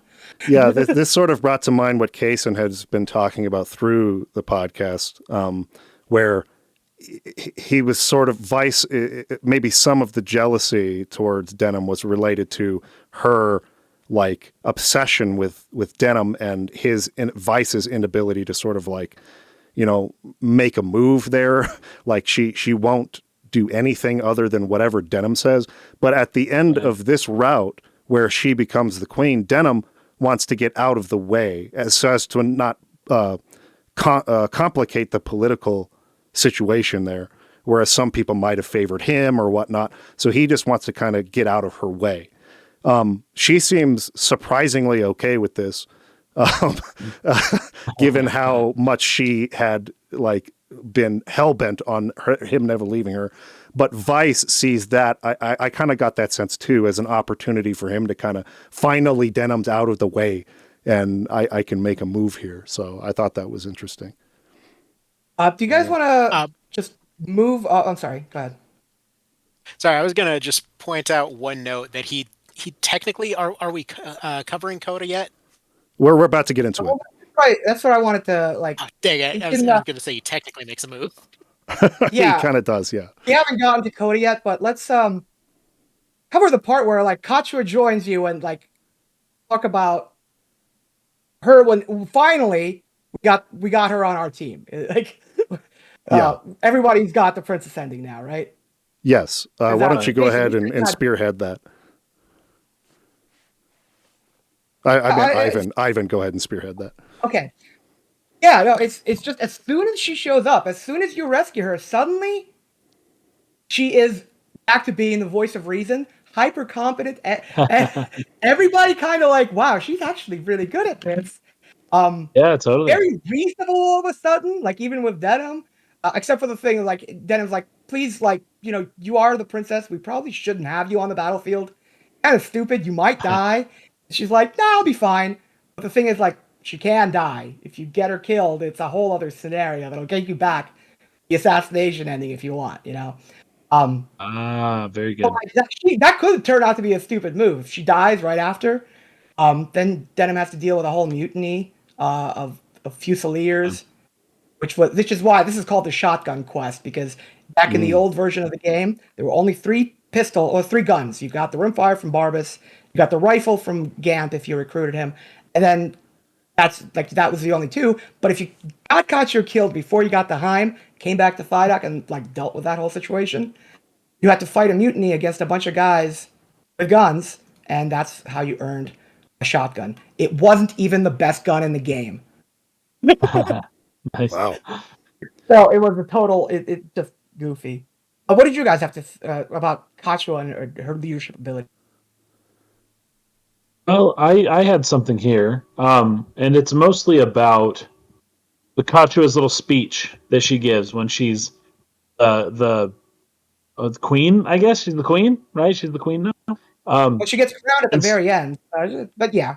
Oh, okay, right. So it's before the coronation, but she's the leader of Almora. You're right. So she's not the queen of Valeria yet, but although they know she will be, she is merely just the leader. She's the leader of Almora. Is that it? Yeah. Of the walls. Is there a queen elect? Queen elect. That's very funny. So she is the queen, but she hasn't yet been coronated. In her little speech here, she says, "The past must be forgotten." And I kind of just wanted to know what you guys think about that sentence right there. I never, until recently, I never would have identified or thought that forgetting the past is a good idea. However, in recent years, I have kind of changed my mind on that a little bit. I actually think it might be a pretty good idea to forget the past. Go ahead, Ivan. Yeah, well, because if we get hung up on the past, we end up relitigating the past over and over again. I mean, just look at how people talk about the Civil War now. When people fought the Civil War, they made peace, and they got over it. And then for 50, 100 years afterwards, it wasn't an issue. Yeah. But now we're like, grandkids. Let's take a look at it again. Let's see. Oh, those guys were traitors. Robert Lee, I'm not expressing any opinion either way. I'm just saying, why are we talking about this now? This is. I know the whole thing was fixed. They're not fixed. Yeah. So what I think is interesting is that there's also the inverse point, which is the general quote attributed to a billion people, I guess, that those who do not know their history are doomed to repeat it.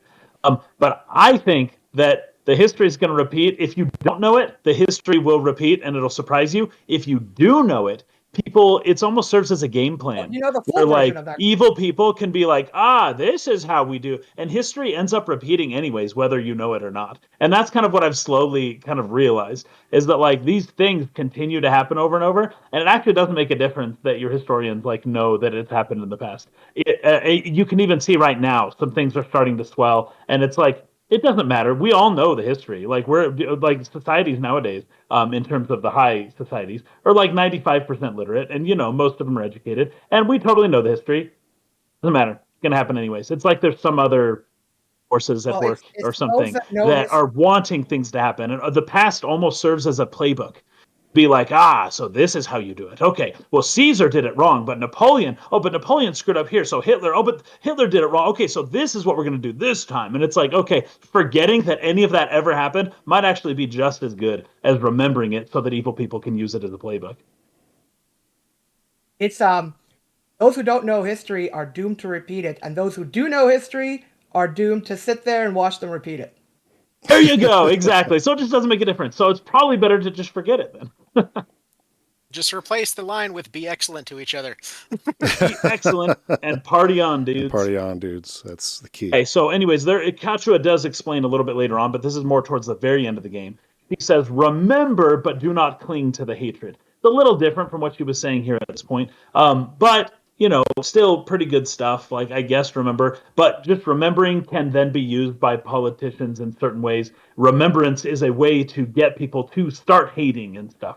And so she's saying, if there's a way to remember, but like not relitigate the past and start hating your neighbors, do that. But it's not as easy as it sounds, in my opinion. So I just wanted to get your all's thought on that one. Nice. Okay. Anything else? I know Ivan had sent me over a video where I think it's Sherry, right? Where they find her again, the older sister of I thought Seria the Sherry families. scene made a very good foil for, or it reinforced the version of the scene where you rescue Kachua, because it basically happens is that Olivia and Sherry have the same experience as Denim was about to have with Kachua when he rescues her in Bernicia. He talks her down, explains to her like, no, we love you. You're not a burden. You can join us. Everything's okay. Olivia has that scene with Sherry, and then this happens right before you go to Barnisha. Denim goes and rescues Kachua and has to go through the same experience. So I always think that like recruiting Sherry is always nice for the princess ending, because it kind of gives narratively it's just makes that scene stronger.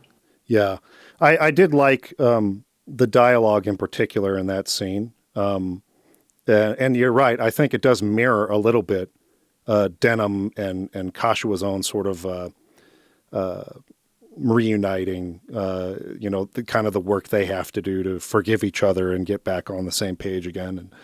And is there more detail about why Sherry decided to join with Branton in like the Warren Report? Could you go over that a little bit? It's it's in the battle conversations. You'd have to do this in the chaos route, because you'd have all the sisters in time to fight Sherry, because you recruit Seria much earlier. You have Seria, Cistina. It's so she is bitter at her father Maruva because she blames him for her mother's death, and like her sisters try to tell her, but like she died because Branton was getting rid of his political rival. Branton literally killed her, and she's like, no, but father lost. He lost the political conflict, and I'd rather be on the winning side. And if he lost my mother, he won't be able to win this. I'd rather just be on the side that wins. And that's why she ended up with Branton. And then when she's defeated and Branton just like doesn't care about her at all, nobody cares about her, she feels like, and that's when Olivia and Denim run into her. Also, that scene sets up the romance between Denim and Olivia that the ending kind of hits at. It's another reason I say you should get it if you're getting the princess ending. Right. Coffee, I can see you got something you want to add there. I was actually going to put most of what Ivan just covered there. Actually, funny thing on that last scene that was just mentioned, even Matsuno himself was mentioning on Twitter that kind of what they were implied to be doing in a boat after the fact. So that's kind of presumed to be canon to some degree. Sure, yeah. Anyway, wanted to bring up that scene. Other than that, I don't think I have any other notes about Chapter 4. You got one more, Ivan? Oh, the Junon story. You actually can go and meet. You can go to Vosk, the city that he massacred, and you can encounter a survivor who is very, very mad about the whole thing. Oh, sure. Sure, she's kind of like Junon's Aracel, if you will, because he killed her family, and this is one of the most annoying recruitment conversation triggers ever, because the boss is so weak and the conversation is so long. It's so easy to end the battle long before Junon even notices that he knows this girl. Oh, wow. This is the only route where she's recruitable, but you can meet her in any route. But this is because you don't have Junon in the other ones, and she won't join you. But if the conversation plays through where he's like explains to her like, yeah, no, I'm sorry I killed your parents and I burnt down your city and I've ruined your life. I've made it my life's goal to spend the rest of my life trying to repent for it. And listen, I want to prove it to you. So if you join the army and I don't like do the right thing, if you think I'm still an evil guy by the time this war is over, you can go ahead and kill me and get your revenge. So please come along. And if you have both of them at the ending, they have a little ending scene together. So Junon's story kind of gets wrapped up. Another interesting note is, this is really weird because I wish that there was a battle conversation here. One of the gates at Rhime, when you go in there, is guarded by a woman beast tamer. She implies that she was also a survivor of Vosk. And you look at her clan, she is Galgastani. And there's some conversations like, why is a Galgastani working for Branton? And she's like, well, he's in it with Falaha, and she didn't care about the Wallister and the Galgastani anymore after what happened. And she's also a beast tamer, just like Sion, but she has no dialogue with him. So I thought that was weird. But there is a little bit more about that massacre there. But that's it. That's what I wanted to mention. Okay, sweet. Now, we can move into CODA here. I just want to kind of briefly touch on, if for those who are following along with the podcast, who have not played CODA yet, two of them, that would be CODAs 3 and 4, are non-canon scenarios. But am I right to say that CODA 1 and 2 are canon, or is that still kind of up for debate?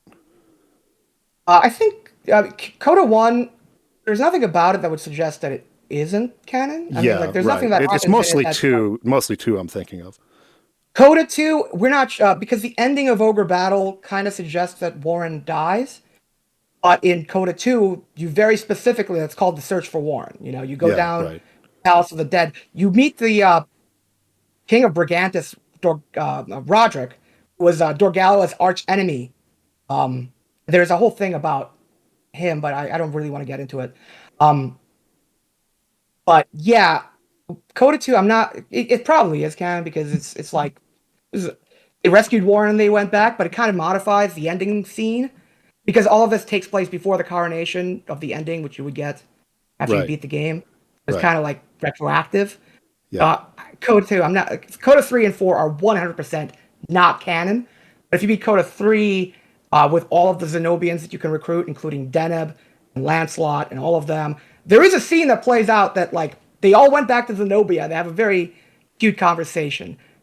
But that's not canon. Lancelot. This is something somebody in the Discord made sure that I mentioned. Deneb knows that Lancelot is alive, but never tells the Zenobians about it. They go home thinking he's dead. Oh, yeah, that's right. And okay. Part of that, I think, is he's kind of too ashamed to tell them. Kind of maybe he's hoping that he might recover one day and come back. Yeah, right. But I feel like his guilt about what happened to Lancelot is what drives him to go and leave Valeria and go explore Zenobia in the ending. Can we talk about the ending before we go into CODA stuff? I think there's which part of the ending did you want to talk about? I mean, I guess all. I mean, I wanted to just get your guys' impressions on it, what scenes you got, what you liked about it. I have a few notes on it, just on the CODAs, all 4 of them, just in general, but just a few. I don't have much. It wouldn't, Not the CODAs, but the ending of the game before doing the CODA DLC. Oh, that. Sorry. Yeah, the original version of the ending, you would not get every single character that you recruited would not get a scene. They had like an order of priority, and you'd get one of them, and they wouldn't play like when Denim says like a friend went to Rhime, and they would show you a scene to the relevant character. Like if you had nobody else but Zapan, Zapan got a scene. If you had Hoberim, Hoberim had Hoberim and Osma have a scene, and they're trying to go back to Lotus to reveal what Balzaphon and Lancelot had done, and like avenge, Hoberim's father. So they're like an item now. The other thing about the ending is at the very end, you see Lancelot, Tartaros, and Volok returning to Lotus. They escape. They're fine. Who knows what's going to happen to them because their entire Lothlorien order that was holding up the High Priest is exterminated. Well, isn't it in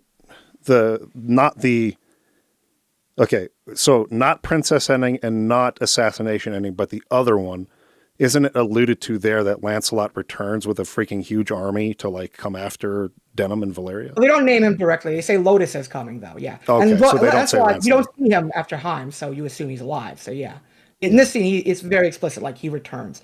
But the note I wanted to make is if you don't recruit Osma, but you never kill Osma, so in the lore route you failed to recruit her, but she's still alive in the Warren Report, you get a scene of what happens to her when they go back. And basically, yeah, Balzaphon is the one who did that to Lancelot Hamilton. Because you see her in a wheelchair, she's unresponsive, she just goes ... and he is being really creepy, like, oh, you look so pretty today, we're just gonna get you home and we're gonna get married. And it's like, what did you do to this woman? Like, yeah. what did you do to Lancelot? I can see that coffee is pinged here. I want to see what he's wanting to contribute. Ivan beat me to it on the wheelchair scene. That thing is really messed up, but there was actually one other world building note from like 5 minutes ago on Roderick, if we get to that point. Yeah, we definitely will. Okay. Anything else, Ivan, you wanted to bring up in the endings? Ravness and Canopus have an interesting relationship. This is the only time you really see them interact. When Ravness is ending, if Canopus and her are both alive, you get a scene with them. They're trying to like adjust and find her role in the new Valeria, and she kind of like leans on Canopus for support of all people. Yeah, it's pretty interesting. What else? I was surprised when I played this version because it was such a long ending. Because I had recruited everyone. One character we didn't talk about was Azelstan. I should mention him. Yeah, he's the pirate guy, right? Yeah. He's in that town, and Denim sort of comes across him, and he's like gambling or something like that, and people think he's cheating. Yeah, he's very difficult to rescue, and he has a very complicated recruitment process. So I don't blame you for not recruiting him. But it's a very he talks about how the Port Omish is getting filled up with all the war orphans that are because it's like that part of you don't go to that part of Valeria generally. That was added in the PSP version. Like none of the war happens in that little chain of islands. So like a lot of refugees are going over there, and it's filled up with like all these children without any parents because they all died in the war, and they keep swarming around Azelstan, who has like a little mute girl that follows him around. And when you meet him a second time to actually recruit him, gets killed by a crossbow by some guy at the end, and for no reason, which is like terrible. It's just then if you get to the ending and you recruit Azelstan, turns out he had cancer and he dies. But it's an interesting context for what happens, to people who are not able to join our army, like children in this war who have not really gotten any attention. Right. It's like, and a lot of them are blaming Denim for it also. Like people in Port Omish are like, "Oh, are you the guy who's bringing all the kids here? Are you responsible for all this?" And I'm like, "What, me? Yeah, right. I did it." Yeah, I do remember that scene. It was pretty good. I don't know. I didn't like take any notes on these ending scenes with the different characters, anything specific. I did think that it was a nice touch to have them. And like you're saying, if the fact that you can see a lot more of them in this version versus older versions where you wouldn't necessarily see every ending for every recruited character you got, they would have priority, right? So I think that's a nice touch for them to sort of like add it into this version so you can kind of get a little bit of a bow wrapped on each of those scenarios. By the way, with Junon and Ascion, she forgives him at the end. She gives him a little kiss on the cheek. She doesn't kill him. Yep. Anything else before we start CODAs? Right. And Olivia follows Denim to Zenobia as well. I was a little disappointed also that Cistina, Seria, and Sherry don't actually have a scene in the ending. And Seria and Cistina only show up in the bad ending if you have both of them. Despite how like important these characters are, they don't really get any attention in the ending. Anyway, we can move on. That's what I have to say. Okay, so let me just do a quick wrap up on each of the CODAs. So, like we're saying, it's 3 and 4 are certainly not canon. 2 is debatable. 1 is just a very short scenario where Canopus's sister had followed him. She's a winged, whatever they call that race as well. Winged. Yeah, just the winged, I guess.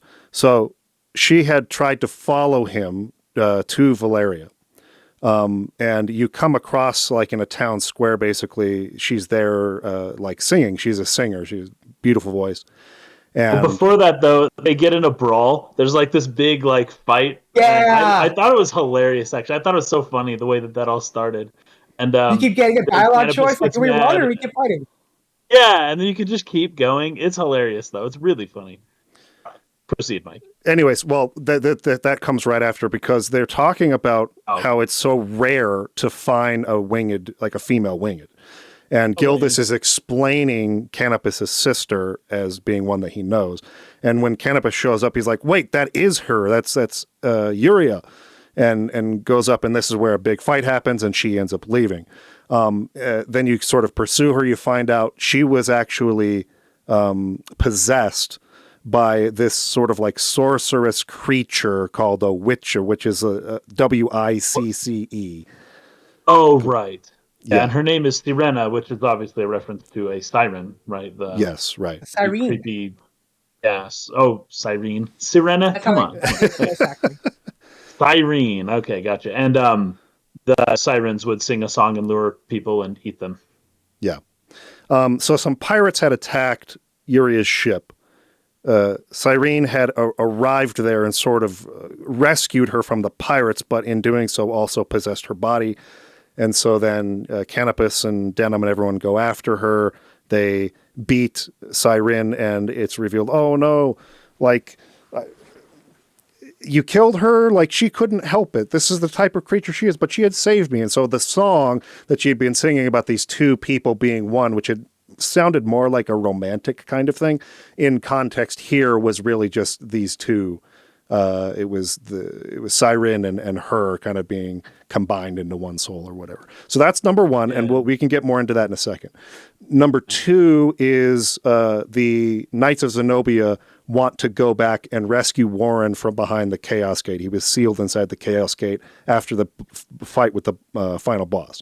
Because Warren had made some kind of prophecy that all 5 of them would return. I thought this was strange based on what Ivan had said about the end of Ogre Battle, where it said that Lancelot left and never returned, which you could maybe make the case for why this particular coda isn't canon. But in any case, they end up going in there, and this is where you come across Roderick, the former king of one of the territories of Valeria during Dorgalawa's time, who had made an alliance with Dorgalawa, but then betrayed that alliance because it was more favorable to Dorgalawa. He wanted to rule instead. Roderick did. He was sealed behind this gate. You end up letting him out, and then you have to fight him, and So that's coda number 2. Coda number 3 is a using the wheel to go back and try to undo what happened to Lancelot at Rhime. So rescue him before he could be... And break the fourth wall, basically. He's like, oh, I have this game mechanic. Let me use it. Yes, exactly. And so it's this was so horrible what happened to Lancelot. let's go back and try to change that. And so you get a different ending for Lancelot there, where he gets out, not being like, I don't know, maimed or kind of in his vegetative state. So he's allowed to go home with everybody else. And then CODA 4 is where they do the same thing. They use the wheel to go back in time and try to undo the entire ransacking and slaughter at Goliath. The whole thing that started this whole game, where the knights came in and captured Abuna Prancet and murdered all the people. And you do get a little context from that, from like why the Dark Knights were there, because they keep lying about why they were there and why they burned down the town. Right. Coffee Potato had on one of his videos had a funny, like, Balzaphon got bored and he said, let's just burn it. Like, why even bother looking for this guy? Let's just burn the town and get him. We'll flush him out. It was literally no reason why that had to happen. Just because one guy got impatient and he's the worst guy. Yeah, exactly.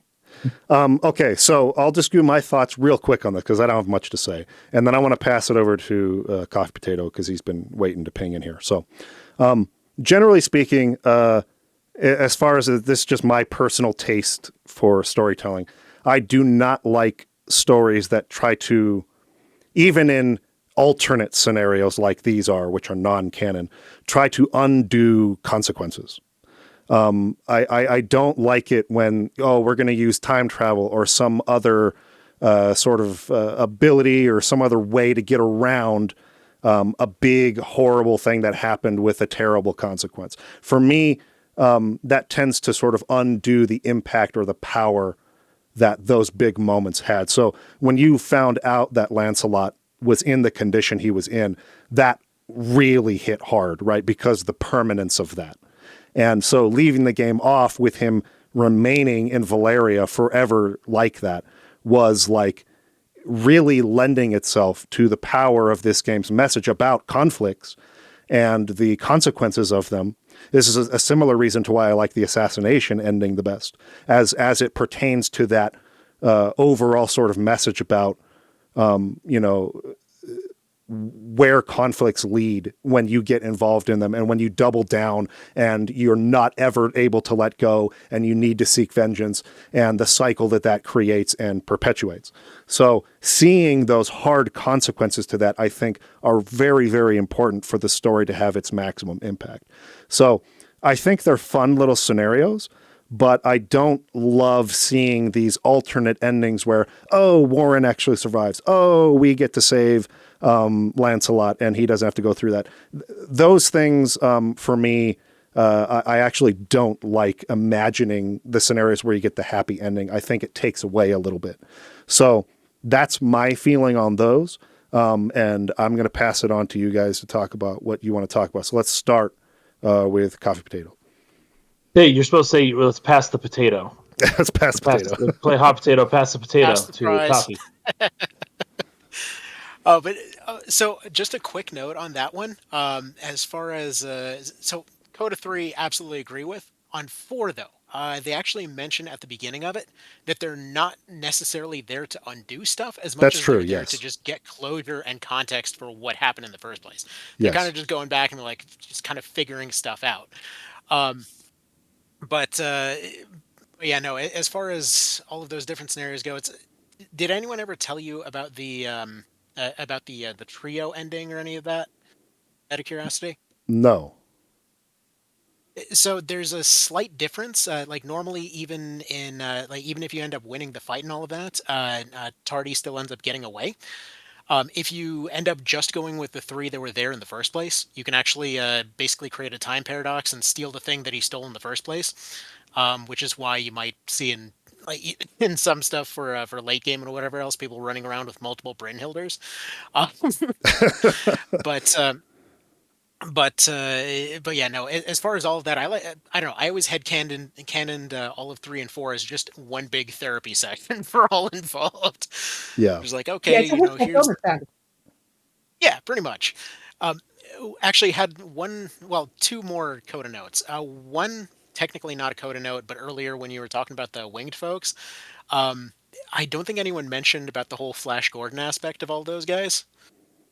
Oh no. I don't Oh think yeah, so. which Very was deep cut. But like, that is what they based Canopus on, like directly. yeah, Oh yeah, the yeah. Vartan is Prince Volton from those. Oh yeah, yeah. Okay. Yep. That How makes they sense. didn't get sued, probably just because it was a dead IP. Who knows? Yeah. Um, Obscure. but there was a really cool world building note that you primarily see in Coda that I never see it addressed very much as far as Roderick goes, because he's normally just kind of like a background, here's a bonus final boss kind of thing. But there's an interesting chain going from SNES to PSP to the Reborn version, where like in SNES you went in there, it was basically like a little mini roguelike kind of situation. Every now and then, every few floors, like you just had randomized floors there, but every now and then you'd run into Roderick, and he'd show up and say, "Hey, look, I got this cool move right here. Would you like to teach it to somebody?" And it was some vague description over what kind of move it was, and you could instantly deny it and never get the opportunity to actually teach it to somebody, which was Yeah, no, the interesting. wording on that is so weird. Do you Yeah, want to not learn this skill? Yes, no, and it's like, wait, what? You pick the wrong right? option every time. Yeah, some No, of I them were don't want to super learn. weird, but yeah. But the thing is, though, like those particular skills then came back. Like I like to think that there's just a constant time loop going on. Because like in SNES, he had those moves, but he never taught it to anybody. So he's just there in Palace of the Dead, just like, oh crap, I have all these cool skills, I never taught them to anyone. PSP comes along, in that timeline, he mentions that, oh, I taught these, I basically was around a little bit longer. He taught all that stuff to everybody. Suddenly, Reborn comes around, a lot of the basic skills from PSP, like your true strikes, true flights, all of that kind of thing, suddenly accuracy is much higher, and those aren't skills anymore. So, I like to think he's coming back and altering the timeline slightly every time. That's funny. Oh, actually, I had a note on That's good. Roderick thing as well. Roderick actually is the reason why this whole situation is happening. This is the guy that Dorgalia had to kill in order for become king, and he was terrible. Like we never talked about the Apocrypha. It's not really relevant, but basically, there's super powerful magic nukes that if you use this magic, it'll kill everyone around except for the spellcaster. Not actually how it works mechanically in Reborn, but that's how it used to work originally. And the magic is the reason why that like northeastern section of Valeria is like covered in ice year round. It didn't used to be. It used to be fine. He just unleashed that magic and it forever put it into an ice age. That bay that like in the northern section of Valeria that kind of separates Akram territory from everyone else. That didn't used to be there. It used to be land. He used magic to like split Valeria almost in half. This is what made Dorgalia so popular and why he became the Dynast king, is he killed that guy. And then he sealed all that magic away, and then Denim could unseal it. And so, like, when people talk about, like, Final Fantasy Tactics has a lot of, like, mystical elements right off the bat, and then Tactics Ogre just kind of springs them on you.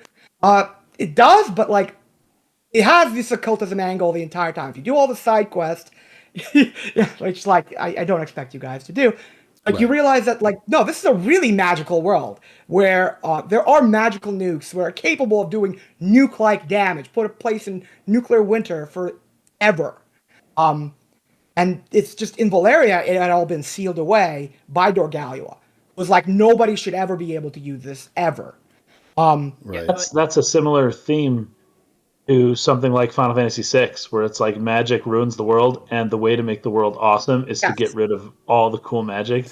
And it's a theme that I don't really identify with, but seems to be common in the 90s specifically, and probably, I don't know, a lot of recent I have games one more note. do it too.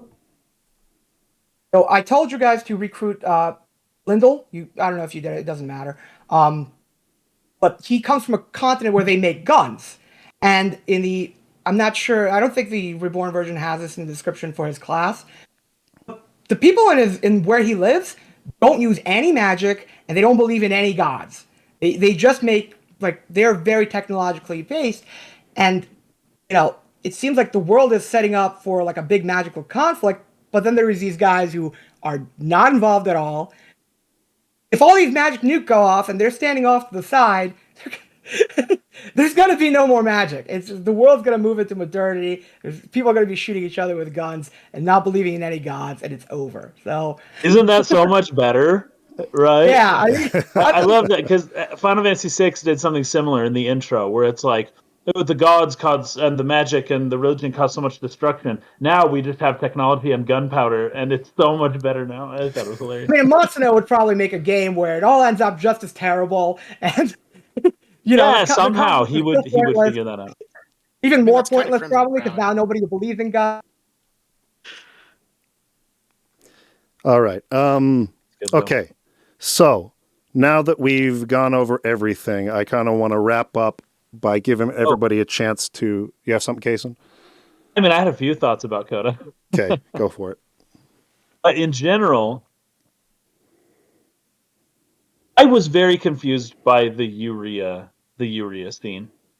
I thought it was okay. So this is it. The Cyrene, he is Harvey Weinstein, and Urea is Lindsay Lohan.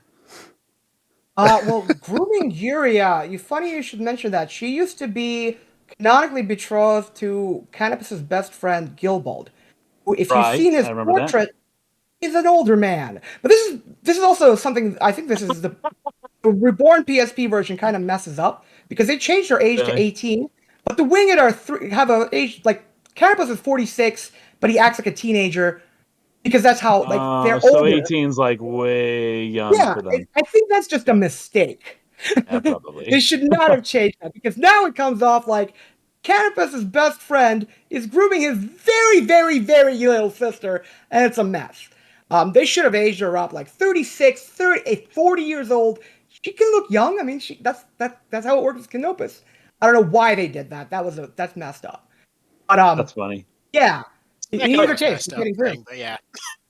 For her to say, or actually, no. Here's a better one. Cyrene is Michael Jackson, and Urea is Macaulay Culkin. That's it. Now, I hope people get both of those references. Nice so man. Lindsay Lohan is basically the only actress in Hollywood that would defend Harvey Weinstein, and then Macaulay Culkin is the only person who would defend Michael Jackson. Okay, so the idea being that Cyrene just feeds on souls and like kills people, and it's a horrible monster, and then Urea is like, she can't help that's how she is, and I just think it's hilarious. It's just I agree. I got to the end of that, and her justification of Cyrene was just really weak to me. Like, it was very weak. And she saved my life from these pirates who were going to like have their way with me and kill me, and she saved me from them. But it's like, no, she just did this. She victimized you herself. I know. And she only kept you around because she thought it was interesting, and then if she killed the soul, the body would die too, or something like that, right? Yeah. So I just thought it was funny, but then at the end of CODA 1, or at the end of, I think maybe even CODA 3 or 4, I can't remember, towards the end of the whole thing, you learned that she kind of like learned the secrets of the universe while she was with Cyrene, right? And she was just like, oh, while we were one, I learned that like everything can be good and all that stuff. And I'm like, dang, you are straight up Macaulay Culkin, but it's all good. Let's keep going. The Rood. So Claire, we see Claire, and she is standing at a church before a Rood that is Rood inverse. It's straight up the Rood inverse from Vagrant Story. They cut some stuff in. That's even I went back and edited it in.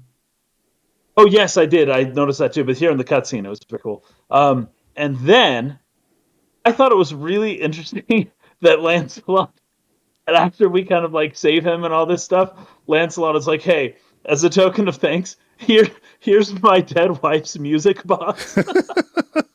Denham's like, "Thank you."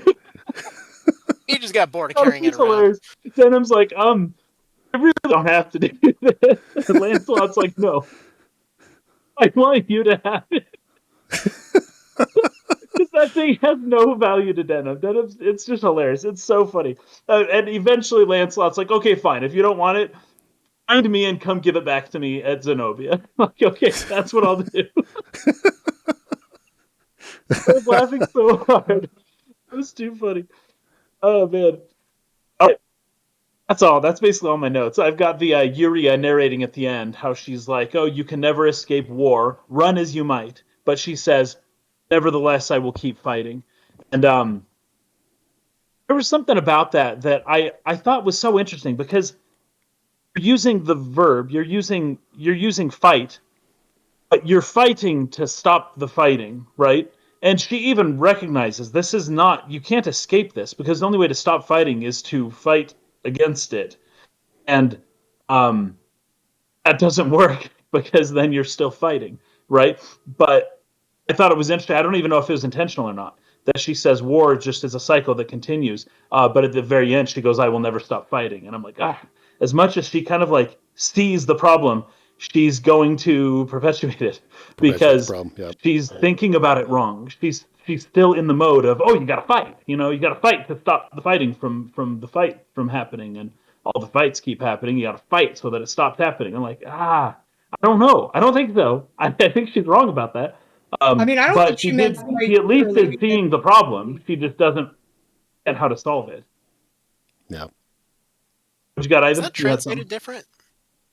Is it? I don't know. I think she didn't mean fight as in like we should keep fighting wars to end wars. I understand that. I do understand that. But, however, I think you still see what I'm trying to say, right? Yeah, she's no, still I totally using that paradigm, and she's using that word, even though, it's awkward wording, yeah, for sure. It's like ironically like bad wording, but because ironic. That's the word, ironic. She's not recruitable in Ogre Battle. You meet her. You need to meet her to recruit Canopus to stop Gilbert. Like the only reason she like even gets involved, she doesn't want Canopus and Gilbald to get themselves killed in the war. She's very much trying not to fight and prevent people from fighting the one time that you actually meet her before that. She definitely doesn't mean it literally, but terrible wording. I got you. I expect that. Others will take her words, and that'll be that. Yeah. All right, that's all I got.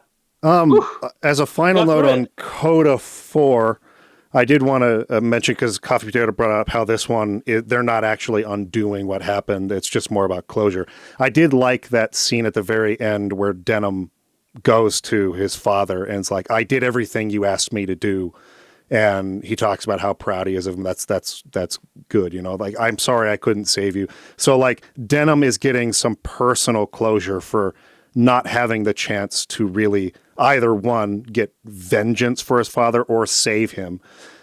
He actually gets a chance to talk to him and be like, but I still did everything you asked me to do. I liked that. I thought that dialogue was quite good. And all three of them, Vice, Denham, and Kashua all kind of break down there. Because, and I liked that this moment was there because Kashua didn't really care about Prancet at all. Like, she wasn't even sad when he got taken away. So this was very much a Denham. Denham thought of him as a father, and even Vice, gets a little teary-eyed there. So it shows that Vice, at least in this alternate non-canon version of him, did have some sort of real feeling for Denham there. So I kind of like that too. Yeah.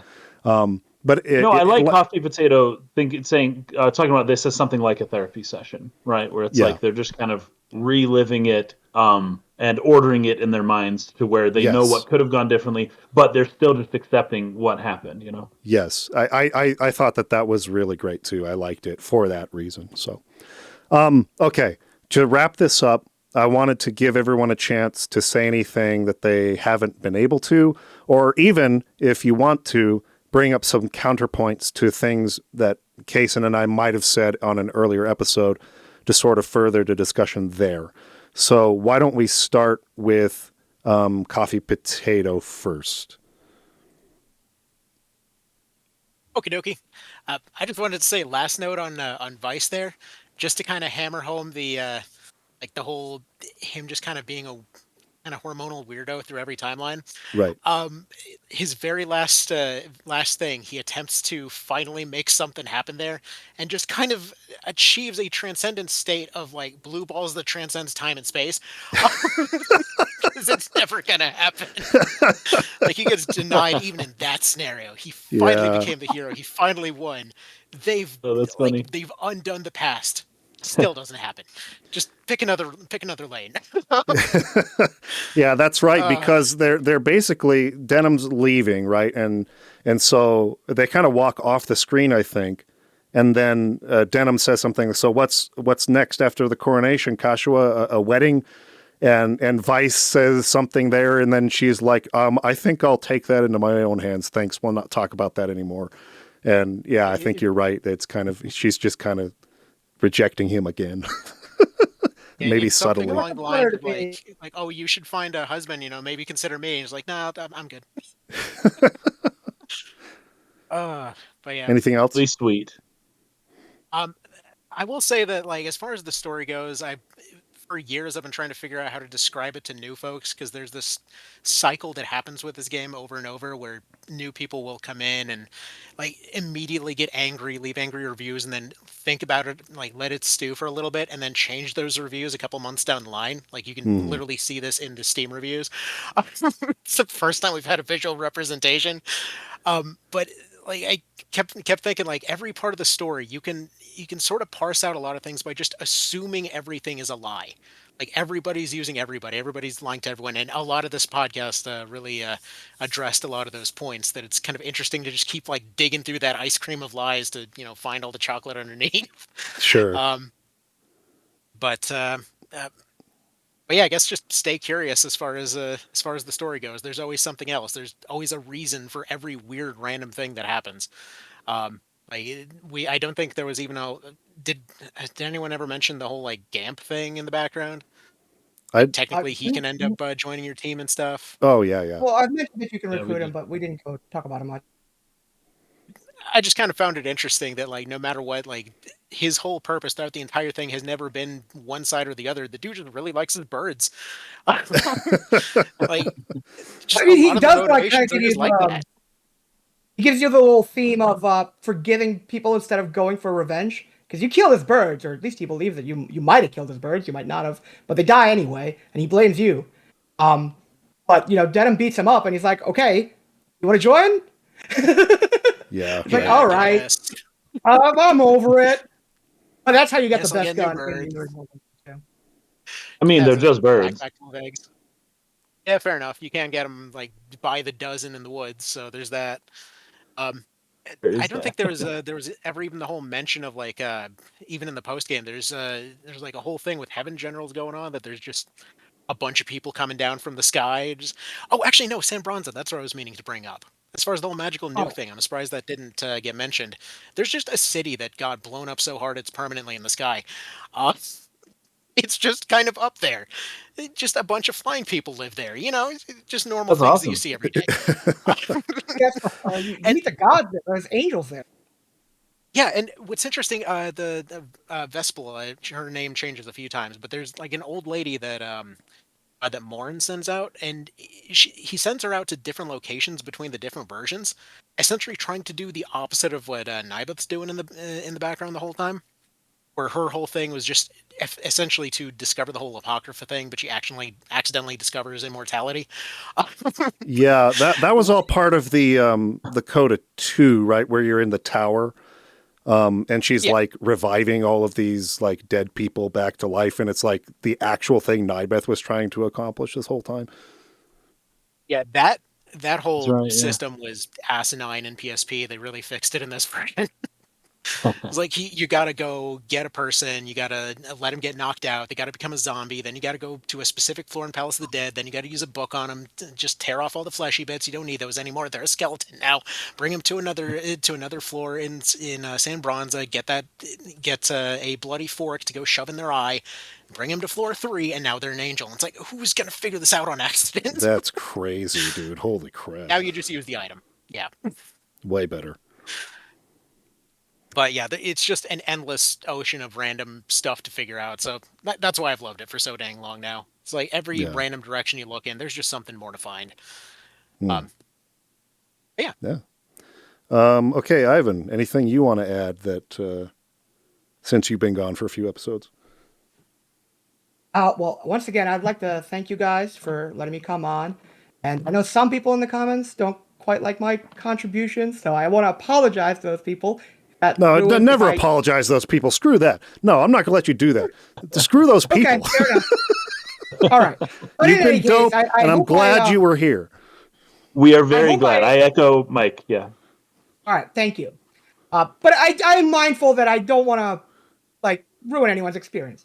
In any case, I hope... I I understand why taking the neutral route might have been a little awkward. You might have liked this game if you went chaos first, and in retrospect, there was the considerations that I put into why neutral was better first didn't really come up, so it could have been either one.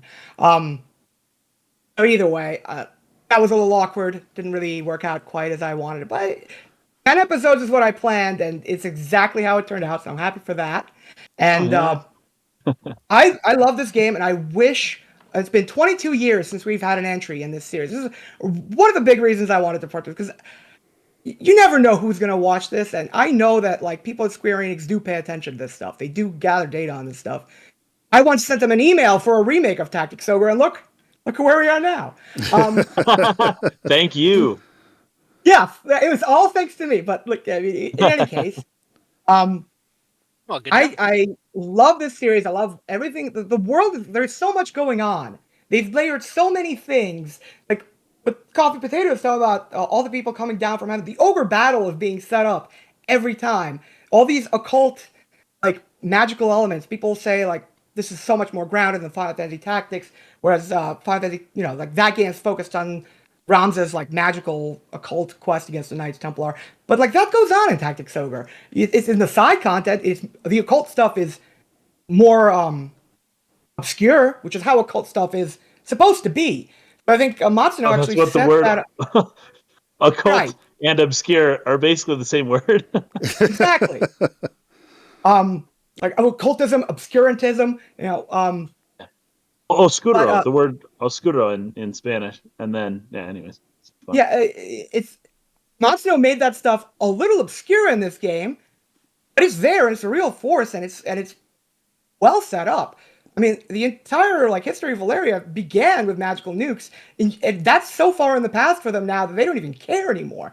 It doesn't come up in conversations anymore, but it happened. And Ogre Battle 64 they've done an amazing job with this series, and it feels like such a waste that it's not getting more attention. There's just people.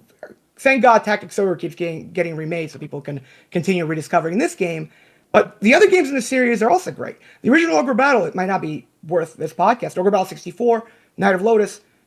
Night of Lotus would be a very short podcast, and Ogre Battle 64 wouldn't be as long as this one either.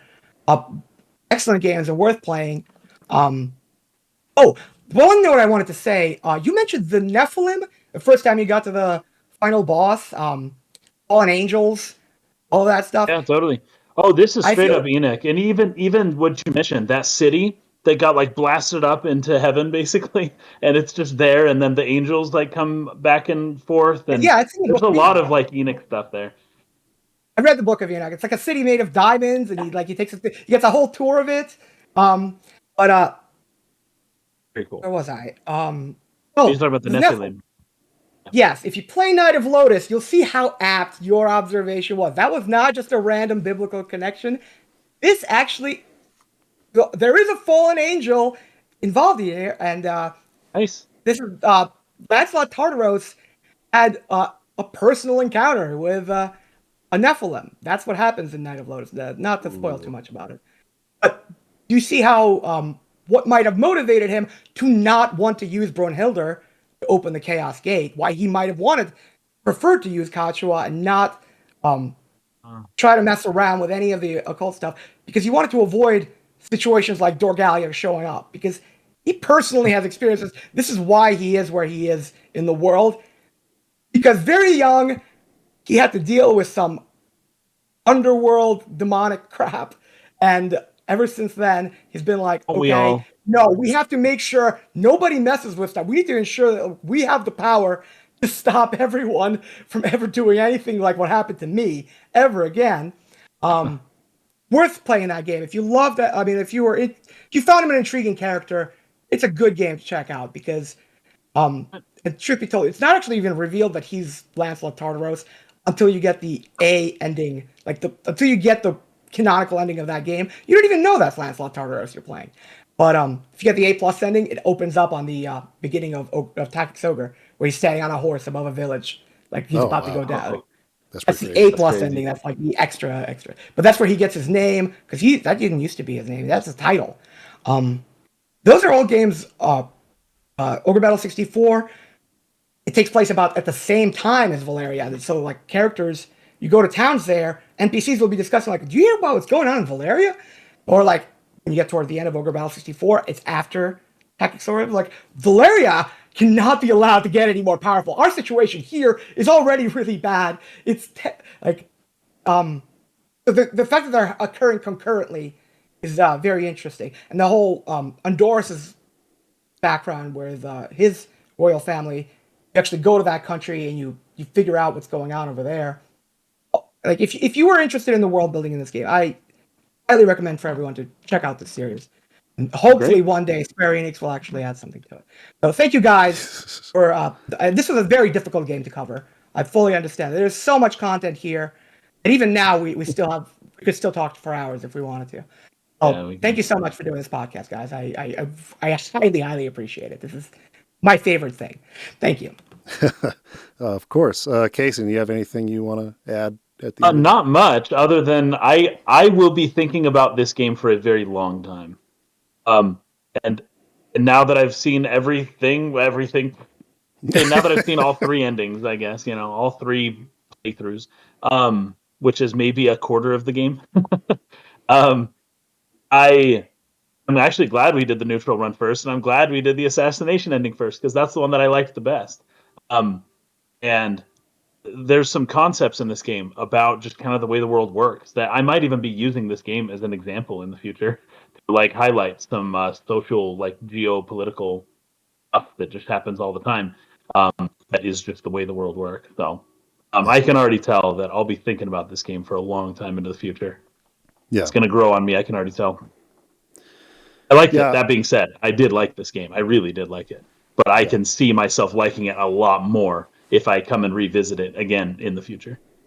Sure. A little bit of a Xenogears effect there where, your first time it can feel a little bit rough. You don't really understand a lot of what's going on. There's some presentational issues or maybe some things get in the way of you really figuring out what's going on.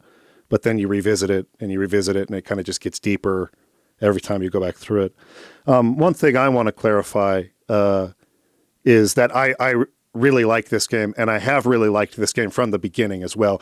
I know, and this is just sort of an issue with me generally, maybe just in the way I express myself sometimes, being a little bit more on the serious side. But some people might have taken some of the maybe harsher criticism towards the beginning as some sort of indication that I didn't like the game. And that's not the case. I liked the game from the start. I do think that there are still some things that I need not even repeat at this point that might have helped from a storytelling perspective to give us a little bit more of an understanding of why this character is doing this or that, or made it flow in such a way to where it didn't feel so out of like left field that they were like this and then all of a sudden like this. And then of course some of that we talked through it a little bit more and maybe came up with some good reasoning for why that might have happened, and maybe we're mistaken. So yeah, it's one of those games where your initial sort of like thoughts on it are not going to be what you'll feel once you've actually tried or given like a really good attempt to consume all three routes and everything that you can in between, right? Yes, yeah. So that's one thing I really appreciate about the game. And I think it absolutely accomplished what Matsuno stated was his sort of intended theme. And that was exploring why conflicts occur and how they're resolved, and sort of like examining that as we take that into some of the real life conflicts that we see throughout our lives. There's a lot going on there that is very true to real life. These are very astute observations about those things. And if nothing else, accomplishing that in such a complex weaving narrative that for its time was without question the most ambitious that had ever been attempted in games is quite a feat. And so this might not be the tightest narrative that Matsuno has done. I really think Vagrant Story is my favorite of his, because I think he had really sort of like mastered the execution and sort of the tightening of the bolts of the story and the pacing and all that sort of stuff. But that's a very different type of story than this is. And this one's definitely more difficult to execute than that one. But I definitely appreciate it and respect it a lot. So Coffee Potato has something he wants to say here, and then we'll wrap up. Oh, I was just going to say, I got to go handle some stuff. So Okay. I kind of needed to head out. Sounds I just wanted good. to say Oh, thank we're you done. for having me. It's been awesome. Thank you for having me. I gotta get going. Sounds good, Bye, man. man. And we'll put your channel in our description so people can come check you out. Greatly appreciated. Thank you. Y'all have an awesome one. All right. See you. And Amber. that's going to wrap it up for us too. Thank you, Ivan, for all the work that you did, sort of getting us ready for this since we hadn't played it before. Thanks everyone who stuck with us through the end of this. And for everybody who, I haven't really talked about this yet, and I'm not going to do it here, but who participated as far as voting on the polls that I put out a couple weeks ago. That has really clarified some things for me as far as like where we want to take the podcast moving forward.